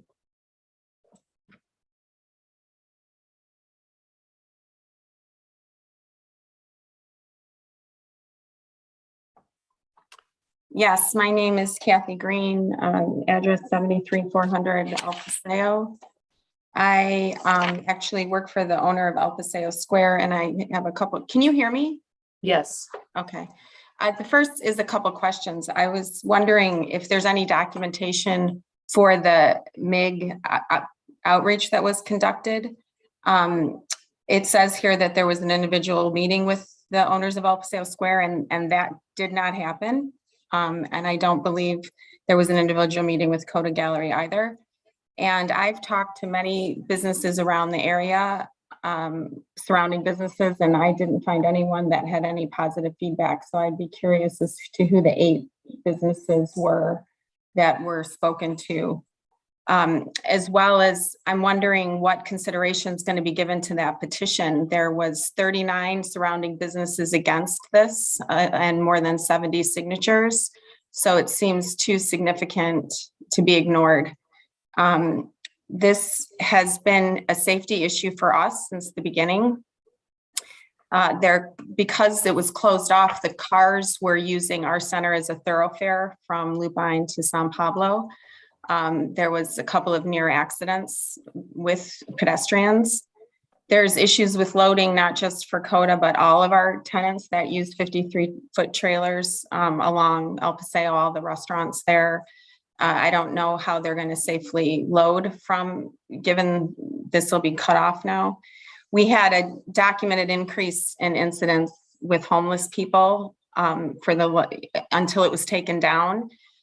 We called the police many times, and so did our tenants. The homeless were accosting customers, and there's been a significant decrease in the number of homeless incidents since it's been taken down. And we also, during this time, had a significant break-in. We had 6 of our stores broken into while Lupine Plaza was up. And in the 20 years that I've been working in the area and with this property, we never had any incidences like that. So I think that while it's just it's not the right location for this, it's too significant it's too detrimental to the businesses in the area to close that street. And it causes a whole host of problems. I'd also be curious as to the public safety documentation of this, because I was involved in a meeting with some sheriffs who were also against this. So I guess to close out, we've provided documentation of the people that aren't in favor of this. I'm wondering where the documentation is for the people who are in favor of this. And I'd like to see the research or some documentation from MIG as to where the positive and feedback has come from, especially with respect to some of these meetings that were being held or said they were held. And like I said, we were never, no one ever reached out to us.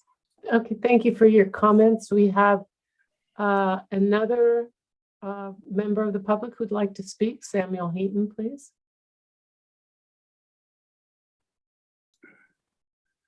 Hello, can you hear me? Yes, we can.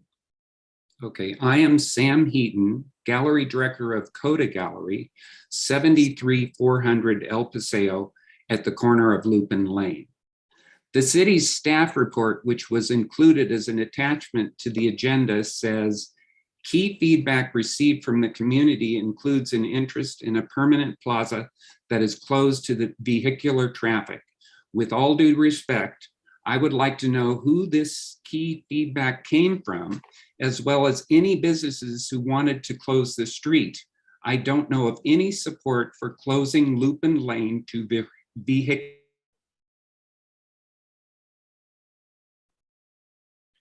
Mr. Heaton, we can no longer hear you. Hello? Yes, we can hear you now. Okay. 1 second.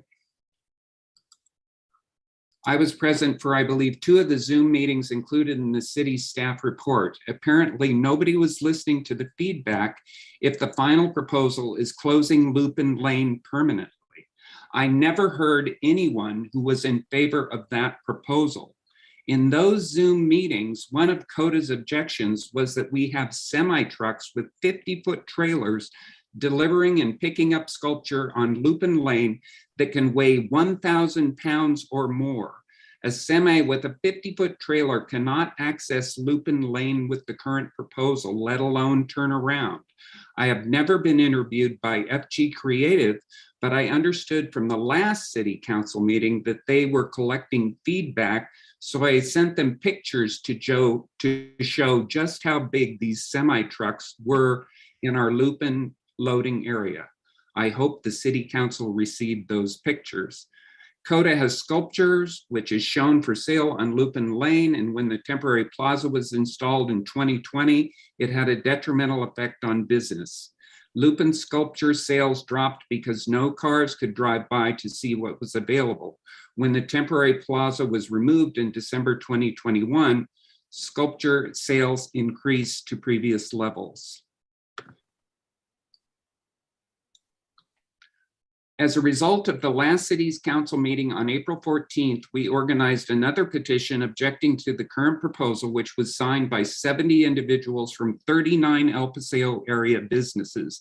That petition is attached to the agenda of today's meeting. I still don't understand who's really served by Lupin Plaza. El Paseo businesses in our area pay a premium of 3 times their Palm Desert business license fee in addition to the regular business license fee itself. I sincerely urge the city council to listen to the 39 area businesses who signed the latest petition objecting to the current Lupin Plaza proposal. Thank you. Thank you so much. Are there any other members of the public who would like to speak? Okay, seeing none, we will now go to questions from the council. Are there any questions? Councilmember Quintanilla. Thank you very much, Madam Mayor. In reviewing the materials, I did see the list of names, but I also don't recall if at what point we were able to extract who those participating businesses were. Again, we've learned that we need to listen to people, as we had great neighborly discourse when putting up affordable housing in different parts of the city. So I think at this point, we also need to make sure at what level were the stakeholders involved if we have this many saying that they were not consulted. Thank you. Mayor Pro Tem Jonathan. Thank you, Mayor. We're still on just questions, right? We are on questions. Okay, yes. okay. So let me, because I'll have comments later, but thank you. In terms of questions, back to the cost, and I know this is like a broken record for me, but I'm again astounded at a cost of almost $500 per square foot for something that's not even vertical, right? I mean, it's basically a type of street park. Can staff provide some insight as to why something that isn't nearly as complicated involved as a building costs more per square foot than a building or a residence would? What am I missing here? And I'm sure I'm missing something. So it's a question. It's a sincere question. Yes, with this project, MIG made certain to really be looking at high quality materials that would be in line with the aesthetic of El Paseo. And that is a higher quality material and a higher cost material. As I said, they are accounting for inflation in that number. So that is part of the process there, that it is a little bit higher than it may actually end up being. But the idea was to really look at what it could be as we move through the project. And so those are 2 really big elements as part of the project that's really important to, it was noted many times that it was important, and I agree, to stay with the aesthetic of El Paseo, and that does increase the price tag of it. Thank you. So just a follow-up question. From a process standpoint, it seems to me there's a couple of significant unknowns. There was a wide range, which we appreciate because, we don't want to approve 3.2 and then it turns out to be 4. So I get that. But that's an unknown. What will the impact of inflation be? And then the second unknown is whether there may be some kind of grant or other forms of funding available, correct? So from a process standpoint, is it possible to approve staff recommendation, but for council to have an opportunity to either say yay or nay to actually expending the funds once we know the answer to those 2 variables? In other words, we've gotten bids, so we know what the actual cost is, and staff has explored getting other funding. So we know exactly how much we're actually spending. Is it possible to do that kind of sequentially? Yes, if I'm hearing direction to look into grants, that's absolutely something staff will do. And usually with grants, staff has to come back to city council for approval to apply for them, as well as the contracts for construction, and all of that would come back to city council for review and approval. So this is the stepping stone to allow for those RFPs to be released. And then there will be steps along the way coming back to city council for approvals. Got it. Thank you so much. You're welcome. Are there other questions? Any questions? Okay, I see none. Are there comments and discussion?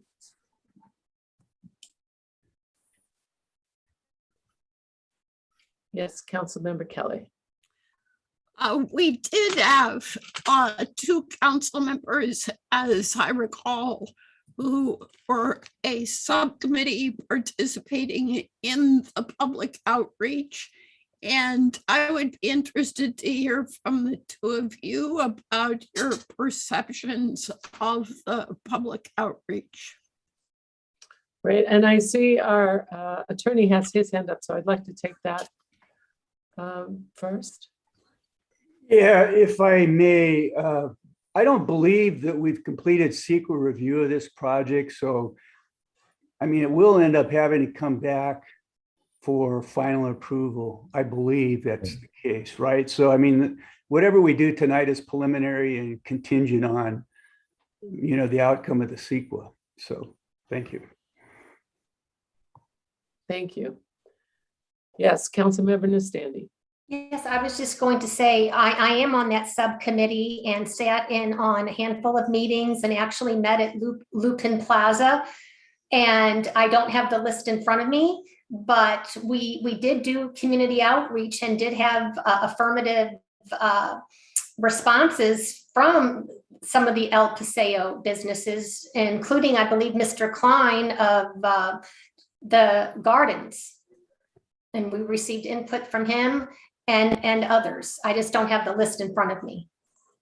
And I was also on that subcommittee. There were some people who questioned things. We had some residents who did. We had a couple businesses who spoke in opposition. We also had several people who spoke in favor. I can tell you that Fresh Agave is absolutely in favor of it. And when I had a meeting with Mr. Goodwin, he was in favor of it and was looking forward to being part of the process. And his son then was put in the meetings to be part of the process. So he was in each and every one of those meetings leading up to this. So there was, and then we had, remember when we had the Lupin Plaza, and I would think that many of you were there, and people got to comment. Now I too, like Councilmember Nastandi said, I don't have those documents in front of me, but there were several people who commented and quite favorably on the concept of having a plaza, having a park in the midst of the El Paseo. I've had several people comment about how nice it is to be able to meet people and to dine and have coffee. I know the bicyclists approved it. I don't know what all of a sudden turned with Mr. Goodwin. Is it Goodman or Goodwin? I'm sorry, I don't recall.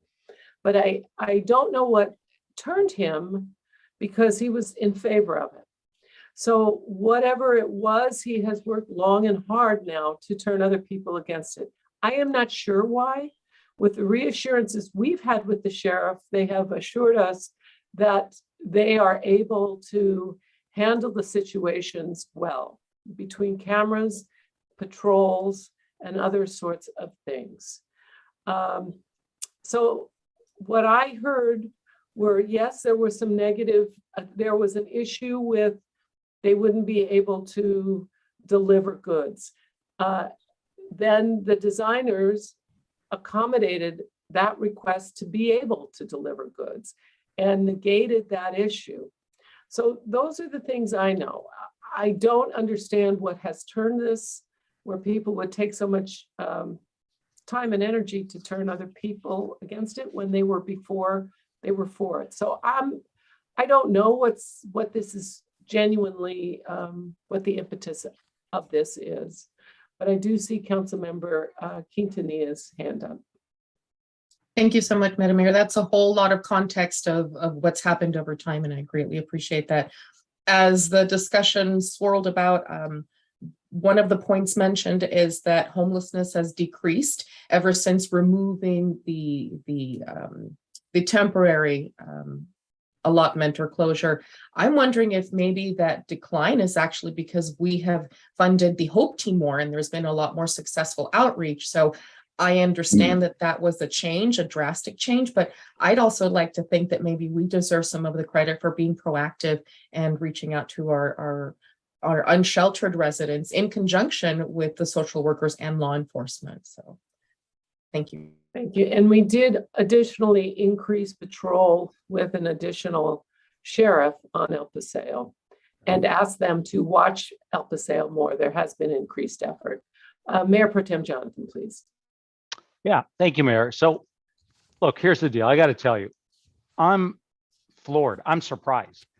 We're proposing a facility, essentially an urban park, that would bring more people to El Paseo. Most retailers would say, great, and maybe followed up with a thank you. More people means more customers, more activity, more buzz, more energy, all good for business. So I'm surprised, right?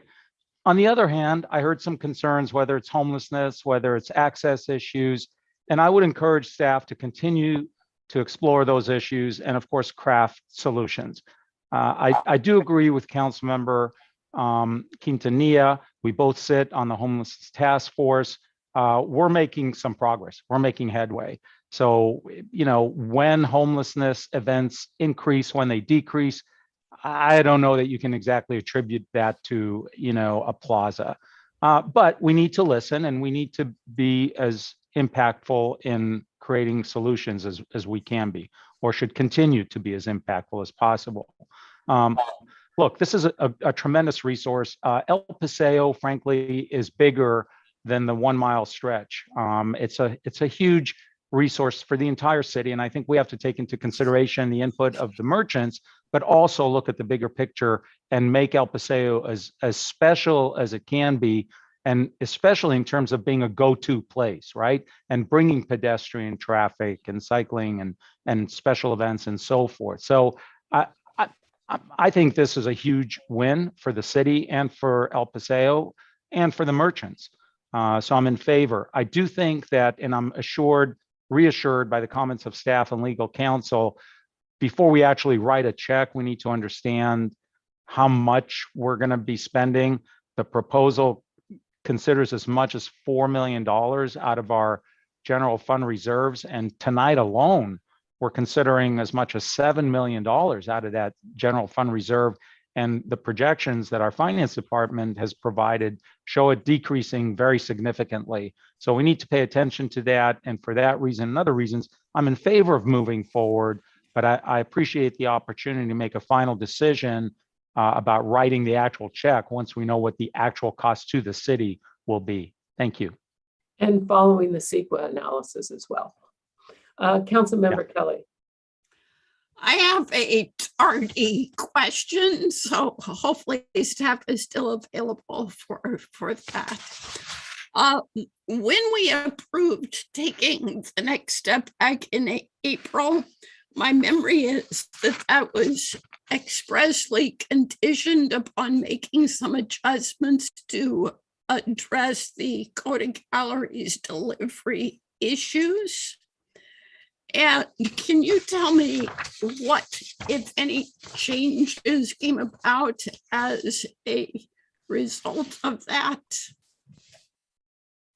Yes, staff did meet with Coda Gallery after the April meeting and looked at the loading zone. There's not currently a loading zone there.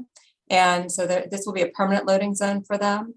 As Coda has larger vehicles that need to come through, the space does allow, it has bollards that can go down. It's for emergency vehicles, it has to be there. So that is something that staff can continue to work with Coda on as they have big deliveries coming in. Okay, so just, I think I heard that correctly, but I want to make sure I heard that correctly. that the design has movable elements such that these large deliveries can be accommodated in the same way that emergency vehicles could be accommodated? Yes, the plaza is set up for a 24-foot emergency lane with bollards that come down. So it could be for any reason that if they need to come down. All right. Well, that is very meaningful to me because I was looking for some follow-up to the request that we made in April. It sounds to me like a lot of things have been built into this project that speak to some of the concerns and anxieties that have been expressed. This is a far cry from the temporary facilities that may have attracted some transient folks.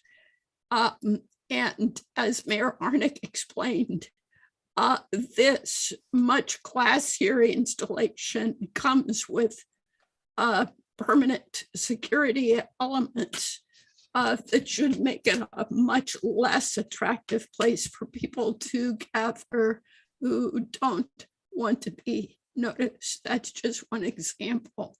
So I think, subject to the rest of the discussion, I'm inclined to say yes, let's take the next step forward, reliant, as Mayor Pro Tem Jonathan mentioned, upon our future opportunity to give a more conclusive thumbs up or thumbs down.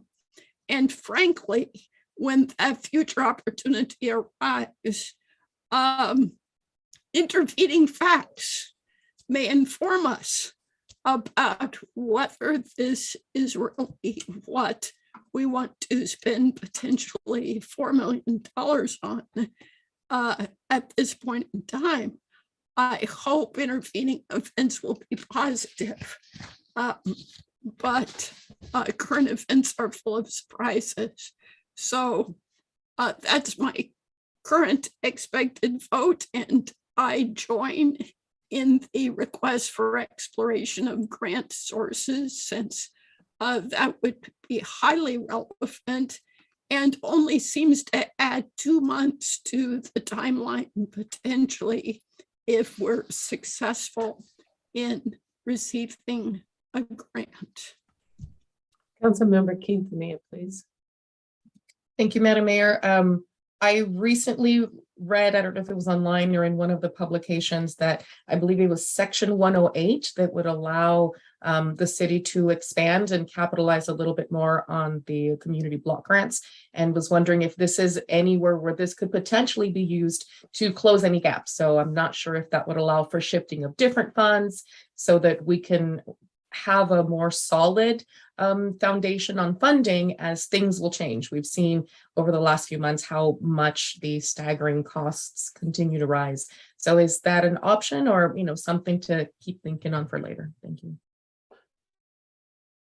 I think we should be exploring every grant opportunity for sure, but yes, City Manager Heilman. Yeah, we can certainly take a look at that. CDBG grants are pretty restricted generally in terms of where they can be spent, income levels, that sort of thing. So I'm not sure the census tract's going to allow that, but there's no reason that we can't look at it.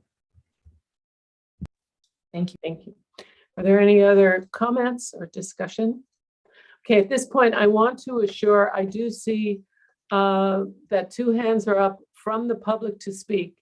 And policy prescribes that we had public hearing, you spoke, and everyone gets to speak once. And so we closed the public hearing and we moved on to council comments. So thank you for your previous comments, but we are going to move forward at this time as policy is, that is the normal policy for these meetings. So is there a motion that, because I heard a lot of things that sounded like motions. I motion to advance, given staff direction, on CEQA and on overall funding cost projections. Thank you. Did I get that, Kathleen? That's kind of what I heard, which you brought up so well. I think that works. Yes, Mayor Pro Tem Jonathan. Just a question, does that, because part of the request from staff was to move forward with the request for proposal. Are we waiting till after the CEQA issue to even get the RFP, or is there anything that can be done to move forward at this point? We will need to issue an RFP to hire a professional to conduct the CEQA analysis. Okay, so Councilmember Quintanilla, is that included in your motion? It is now. Thank you. Thank you, Mayor Pro Tem. Sure, thank you. Okay, so was that a second? Sure, yes. Okay, we have a motion and a second. Can we have a roll call vote, please? Mayor Pro Tem Jonathan, Aye. Councilmember Kelly, Yes. Councilmember Nestandi, Yes. Councilmember Quintanilla, Aye. Mayor Harnick. Yes, Motion passes 5-0. thank you. We'll next go to I, approve annual computer software and hardware maintenance for the listed vendors in the estimated amount of $810,000 and authorize city manager to execute renewal agreements. And it looks like Mr. Von Helf will be our presenter. Good evening, Honorable Mayor and City Council members. I'm Clay Von Helf, your IT manager. This request is for approval of our annual software licenses and maintenance for all the applications in use across the city. These applications include security and server software, enterprise-wide applications used for permitting, finance, HR, document imaging, GIS, and smaller applications used by departments for very specific tasks. The amount is higher than last year. That increase is due to new software applications added, increases in our license counts, as well as normal annual license fee increases. Happy to answer any questions. Okay, is there any public comment on this? And I see none. So are there any questions of staff? Any comments? Move to approve. How about a motion? Move to approve. I'll second the motion. Okay, so we have a motion and a second. Can we have roll call vote? Mayor Pro Tem Jonathan, Aye. Councilmember Kelly, Yes. Councilmember Nestandi, Yes. Councilmember Quintanilla. Aye. Mayor Harnick. Yes, Motion passes 5-0. thank you. And now J, adoption of SARTA resolution declaring approximately plus or minus 1.342 acre portion of APN 694-310-006 exempt surplus land and authorizing a purchase and sale agreement with the city of Palm Desert with respect to the proposed sale of the property and related actions and city council resolution authorizing the purchase and sale agreement and related actions, parenthetically, city council and SARTA. Who will be providing, looks like Mr. Alberts. Yes, good evening, Madam Chair and members of the successor agency, the Palm Desert Redevelopment Agency. This item, I will put up a quick screen share so I can walk through a map that will probably illustrate clearly what we're trying to consider tonight.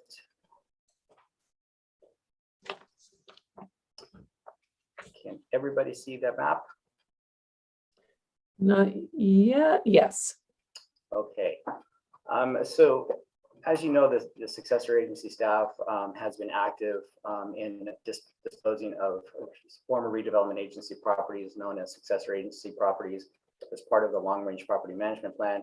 And then this illustration here shows some current properties that are currently owned by the successor agency, some that have actually been sold to private development, and also some that are currently been entitled. So for instance, this is Portola Avenue at the top of the map. And you have Gerald Ford on the left-hand side. For point of reference, you have the sheriff station on Gerald Ford in this location. The property here, this is the GHA Montage piece that was sold to GHA by the successor agency that's currently under development for single-family homes. In this location, we have the Vitalia project that is a 100% affordable housing project that has been entitled, and a purchase and sale agreement is in place. This is set to move forward later this year with construction and funding as the project moves forward. Also, in the back piece, you've got approximately 80 acres that is currently under a purchase and sale agreement with Refuge, also to produce about 700 single-family homes and about another additional 200 multifamily units here. So I use this map just as point of reference in terms of what we're considering tonight before you. We're seeking the successor agency approval to sell a portion of basically right-of-way. If you see in the highlighted yellow here is a strip of land that is basically left over that will be used as right-of-way to connect all of these communities together in the future. This piece is estimated at $50,000 based on a fair market value appraisal, and it is required to be sold to the city so that it can retain it as a public right-of-way. And in the future, projects as they developed will be participating with the construction of this connection piece as it affects their properties, in particular the Vitalia and the Refuge, that ultimately will connect back into Julie Lane, which is in this location here. So tonight for your consideration are a couple items. We're seeking approval of a resolution that will deem this piece of property exempt from the Surplus Land Act as it is being transferred to another government agency for public use. We're seeking authorization to enter into a purchase and sale agreement between the successor agency and the city to dispose of this piece in the amount of $50,000 that would be purchased by the city. And we're also seeking your authorization to appropriate $50,000 from the unassigned general fund balance. If the successor agency and city agree to move this purchase and sale forward, it will ultimately go to the oversight board for their final approval. And then ultimately, if that gets approved, we would go through the escrow process and in the official transfer of the property from successor agency to the city. So that concludes my presentation, and I'd be happy to answer any questions you may have. Thank you so much, and I'll look for any public questions, and I see none. So I will go right to council questions. Are there any questions of staff? Are there any comments or discussion? Move to approve. Thank you. I second. Thank you. Can we have a roll call vote, please? Authority Member Jonathan. Aye. Authority Member Kelly. Yes. Authority Member Nestandi. Yes. Authority Member Quintanilla. Aye. And Chair Harnick. Yes. Motion passes 5-0. Thank you so much. We'll move to public hearing. A is approve the engineer's report for and the levy and collection of annual assessments within Consolidated Palm Desert Landscaping and Lighting District Number 1 for fiscal year 2022-2023. Do we have a staff report, please? Afternoon, Madam Mayor and City Council members. I'm Randy Chavez, Community Services Manager. And the purpose of this public hearing is to receive and accept public testimony and comments related to staff's recommendation that the City Council grant final approval to the engineer's report and order the levy and collection of an annual assessment within Palm Desert's Landscaping and Lighting District Number 1 for fiscal year 2022-2023. And I'll be happy to answer any questions you may have. Thank you very much. Are there any questions of staff? Okay, seeing none, then we'll open the public hearing. And there is no applicant, so we don't have to concern ourselves with that. But we will ask if there's any public testimony either in favor or opposed to this matter. And I see none, and I just want to make sure that no one wants to speak to it. I see none. So we will close the public hearing at this time and ask for council member comments. And once again, oh, yes, we have one. Councilmember Quintanilla, please. Thank you, Madam Mayor. Mr. Chavez, my question for you is how are the boundaries for the special district determined? If it's going to levy a tax and it impacts residents in different parts of the city, how are the boundaries defined? Thank you. The boundaries are essentially neighborhoods. So there's 33 neighborhoods, and each neighborhood is assessed a levy proportionately to the amount of maintenance that is required for their specific neighborhood. So smaller neighborhoods will pay less, and larger ones obviously will pay more. So, but to simplify the definition, they're essentially neighborhoods. Okay, are there any, so it's financially driven for their needs. Are there any other questions or comments? Okay, I see none, so I'll entertain a motion, please. I'll make a motion to approve. Thank you. Is there a second? Second. Thank you. Can we have a roll call vote, please? Mayor Pro Tem Jonathan. Aye. Councilmember Kelly. Yes. Councilmember Nistandi. Yes. Councilmember Quintanilla. Nay. Mayor Harnick. Yes. Motion passes 4-1. Thank you so much. We will now go to B, approve the engineer's report, order the levy and collection of assessments within the City of Palm Desert's Benefit Assessment District number 1 for fiscal year 2022, 2023. Hello again. The purpose of this public hearing is to receive and accept public testimony and comments related to staff's recommendation that City Council grant final approval to the engineer's report and order the levy and collection of annual assessments within Palm Desert Benefit Assessment District number 1 for fiscal year 2022, 2023. And again, I'll be more than happy to answer any questions. Okay, are there any questions? Okay, seeing none, we will open the public hearing. And there is no applicant, so we'll go right down to, is there anyone in the public who would like to speak out in favor or in opposition of this? And seeing none, and this is last chance to talk, I will close the public hearing and ask for comments from council members. Move to approve. Thank you. That's quite a comment. Is there any second? I'll second the motion. May we have a roll call vote, please? Mayor Pro Tem Jonathan. Aye. Councilmember Kelly. Yes. Councilmember Nestandi. Yes. Councilmember Quintanilla. Aye. Mayor Harnick. Yes. Motion passes 5-0. Okay, the next is adopt a resolution designating Robert K. Overpeck House located at 45-656 Mountain View Avenue, parenthetically APN 627-351-024, close parens, case number CRPC 22-02, a historic landmark designation, and due to the proximity of that property to my home, I will be recusing myself. So take it, Mayor Pro Tem. Yes, ma'am. Got it, Mayor. May we please have the staff report? Yes, sir. Good evening, Mayor Pro Tem Jonathan and esteemed City Council. I am Jason Finley, your Chief Building Official. Tonight, I bring forward a public hearing for a historic landmark designation for the city-owned Robert Overpeck House at 45-656 Mountain View Avenue.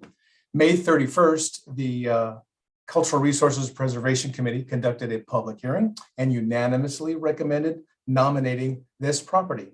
Staff recommends approval, and I'm happy to answer any questions you may have. Thank you, Mr. Finley. Are there any questions for staff? Okay, seeing none, let me go ahead and open the public hearing. Mr. Mejia, correct me if I'm wrong, but I'm not seeing any hands up. I see none as well.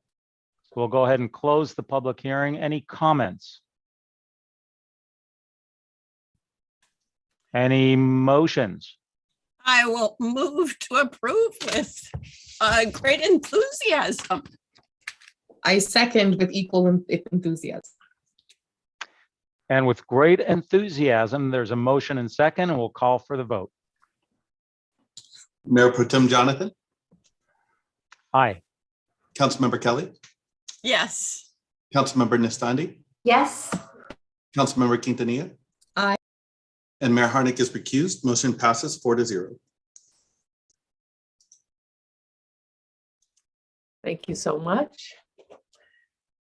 Okay, D is request for approval of resolutions related to the adoption of fiscal year 2022-2023 financial plan and capital improvement program, parenthetically, City Council, Housing Authority, and SARTA. Good evening, Honorable Mayor, members of the City Council. Veronica Chavez, Finance Director, here again. In April and May, the city held 3 study sessions and did an in-depth review of the proposed 22-23 financial plan and all of its funds, including the 5-year capital improvement program. So I will do my best to keep this brief. The city's general fund is excuse me. The city's general fund is used to support primary operations, so I'll focus on that for this report. The general fund revenues are estimated at 71.18 million and expenditures are estimated at 71.176 million, resulting in a surplus of $4,152. One of the additional items I wanted to mention tonight is that we are in receipt of our second tranche of ARPA funds. The funds were provided to us to offset revenue loss and may be used for city services. At the time this report was prepared, the first year CIP totaled 26.7 million, with 5.3 million being unfunded. Given your decisions tonight, I've been trying to keep score. So let me share my screen really quickly. If you can see that, I've made some adjustments to the report I provided to you and reduced some of the amounts based on only approving the appropriation request for the 1.8 million. The resulting adjustment at the bottom of unassigned fund balance, you can see there. One final note on the out-of-state travel memo that we sent out. There should have actually been a change not only to my position, it should say Director of Finance and Director of Economic Development, and I missed that on my revision. To circle back on the lobby question earlier from Sabby, if you go to page 21 in the packet you received, line 1 shows the $100,000 in the carryover column. Given the review done through our study sessions, if there are no questions, staff, I will request that we open the public hearing, receive testimony, close the public hearing, and approve the staff recommendation for the 22-23 financial plan. Thank you. Thank you. Are there any other questions for staff? And I see Councilmember Kelly with her hand up. Thank you. And thank you for the terrific work led by you, but really involving the entire staff that allowed us to do that deep dive for 3 days of study session. Could you put the updated financial forecast back? Because that's what I'm going to ask a question about. Yes, ma'am. Can you see it? Almost. So earlier this evening, I asked a question about 1.2 million shown for 22-23 under development services office space, and that's missing now. So what's the story? Correct. Mr. Bowman mentioned that he would be coming back on July 14th with that request to you. So I removed it from this picture. Okay. So would it be possible in the coming days to perhaps create a version of this which shows in a different color those items which are pending, to give us a big picture view, because we are undertaking lots of projects, and I think we are trying to keep tabs on the total impact. So particularly since some of these things will be coming back to us in July, it would be helpful if we could continue to see those as part of the big picture. I can do that. I did remove, what, 5.2 total, so I can. Okay. Thank you. And I see Mayor Pro Tem Jonathan has his hand up. Thank you. Yeah, if we can keep this slide up. So I love the 5-year forecast, both in terms of revenues and expenditures, but I want to focus for a minute on the general fund balance. Now, number one, I want to make sure I understand the fund balance projected for 22-23 is 110 million. The required reserve is 101 million. So we're 9 million in the plus, right? Correct. And is that after giving consideration to the 7 million that allocation we talked about at today's council meeting? No, I made the adjustment. I was trying to be proactive based on what you guys approved tonight. So what I removed was 5.2 million. So it does not consider that. The original one you got does. Okay. And so if we go the full 7 million at some point during this fiscal year, we're still within the unassigned balance. Okay. Yes. My second question on this slide is if we go forward one more year to 23-24, all of a sudden the required balance drops from 101 million to 86 million, and that's with a growing budget. So why does the required reserve go down when the budget is going up? It's based on different percentages of different portions of how we set up the reserve policy. So as our CIP projects are completed and taken off of the list that has to be done, it reduces the amount that we have to reserve for those projects. So then you'll see that that in-kind reduction. I understand. Thank you so much. You're welcome. Are there any other questions? Okay, I see no questions, so we will open the public hearing at this time and ask for any questions of the public. And I see no hands raised. So we will close the public hearing and we are now open for discussion and comments from council. Yes, Mayor Pro Tem Jonathan. Thank you, Mayor. So, we've all done a deep dive into the budget, not tonight, but at several study sessions and staff reports and so forth. And I want to thank Veronica and her team for an amazing job. And I know that all of staff was involved because we do a ground up budget, right? And it starts with those that are ultimately responsible for how they spend those monies. And I think that's so smart of us to do that. And I appreciate the good work that all the staff has put into this. I'm especially grateful that we're projecting a balanced budget and knowing our history. It's a conservative projection and things will hopefully be even rosier than projected. So at the appropriate time, Mayor, I'm prepared to move for approval.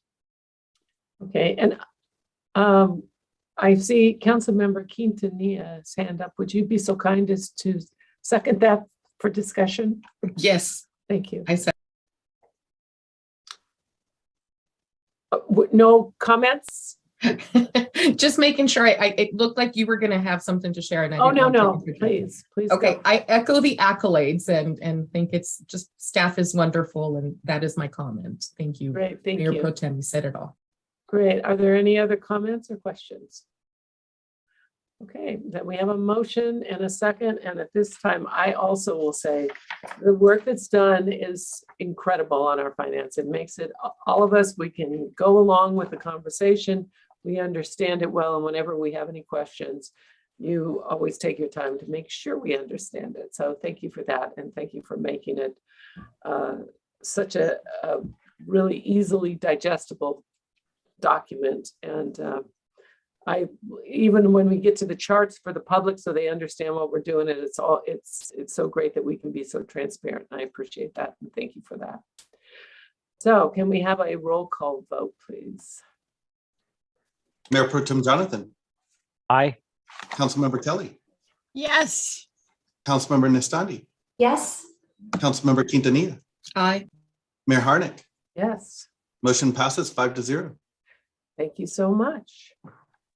And thank you, Ms. Chavez. Okay, any other information items, any comments that anyone would like to make? Any unfinished business? Well, have a wonderful Independence Day and remember how important it is, and see no unfinished business. This meeting stands adjourned. Our next meeting is July 14th. See you then. Good night, Thanks. everyone. Hydrate, everyone, hydrate. Meeting adjourned 7:05 PM.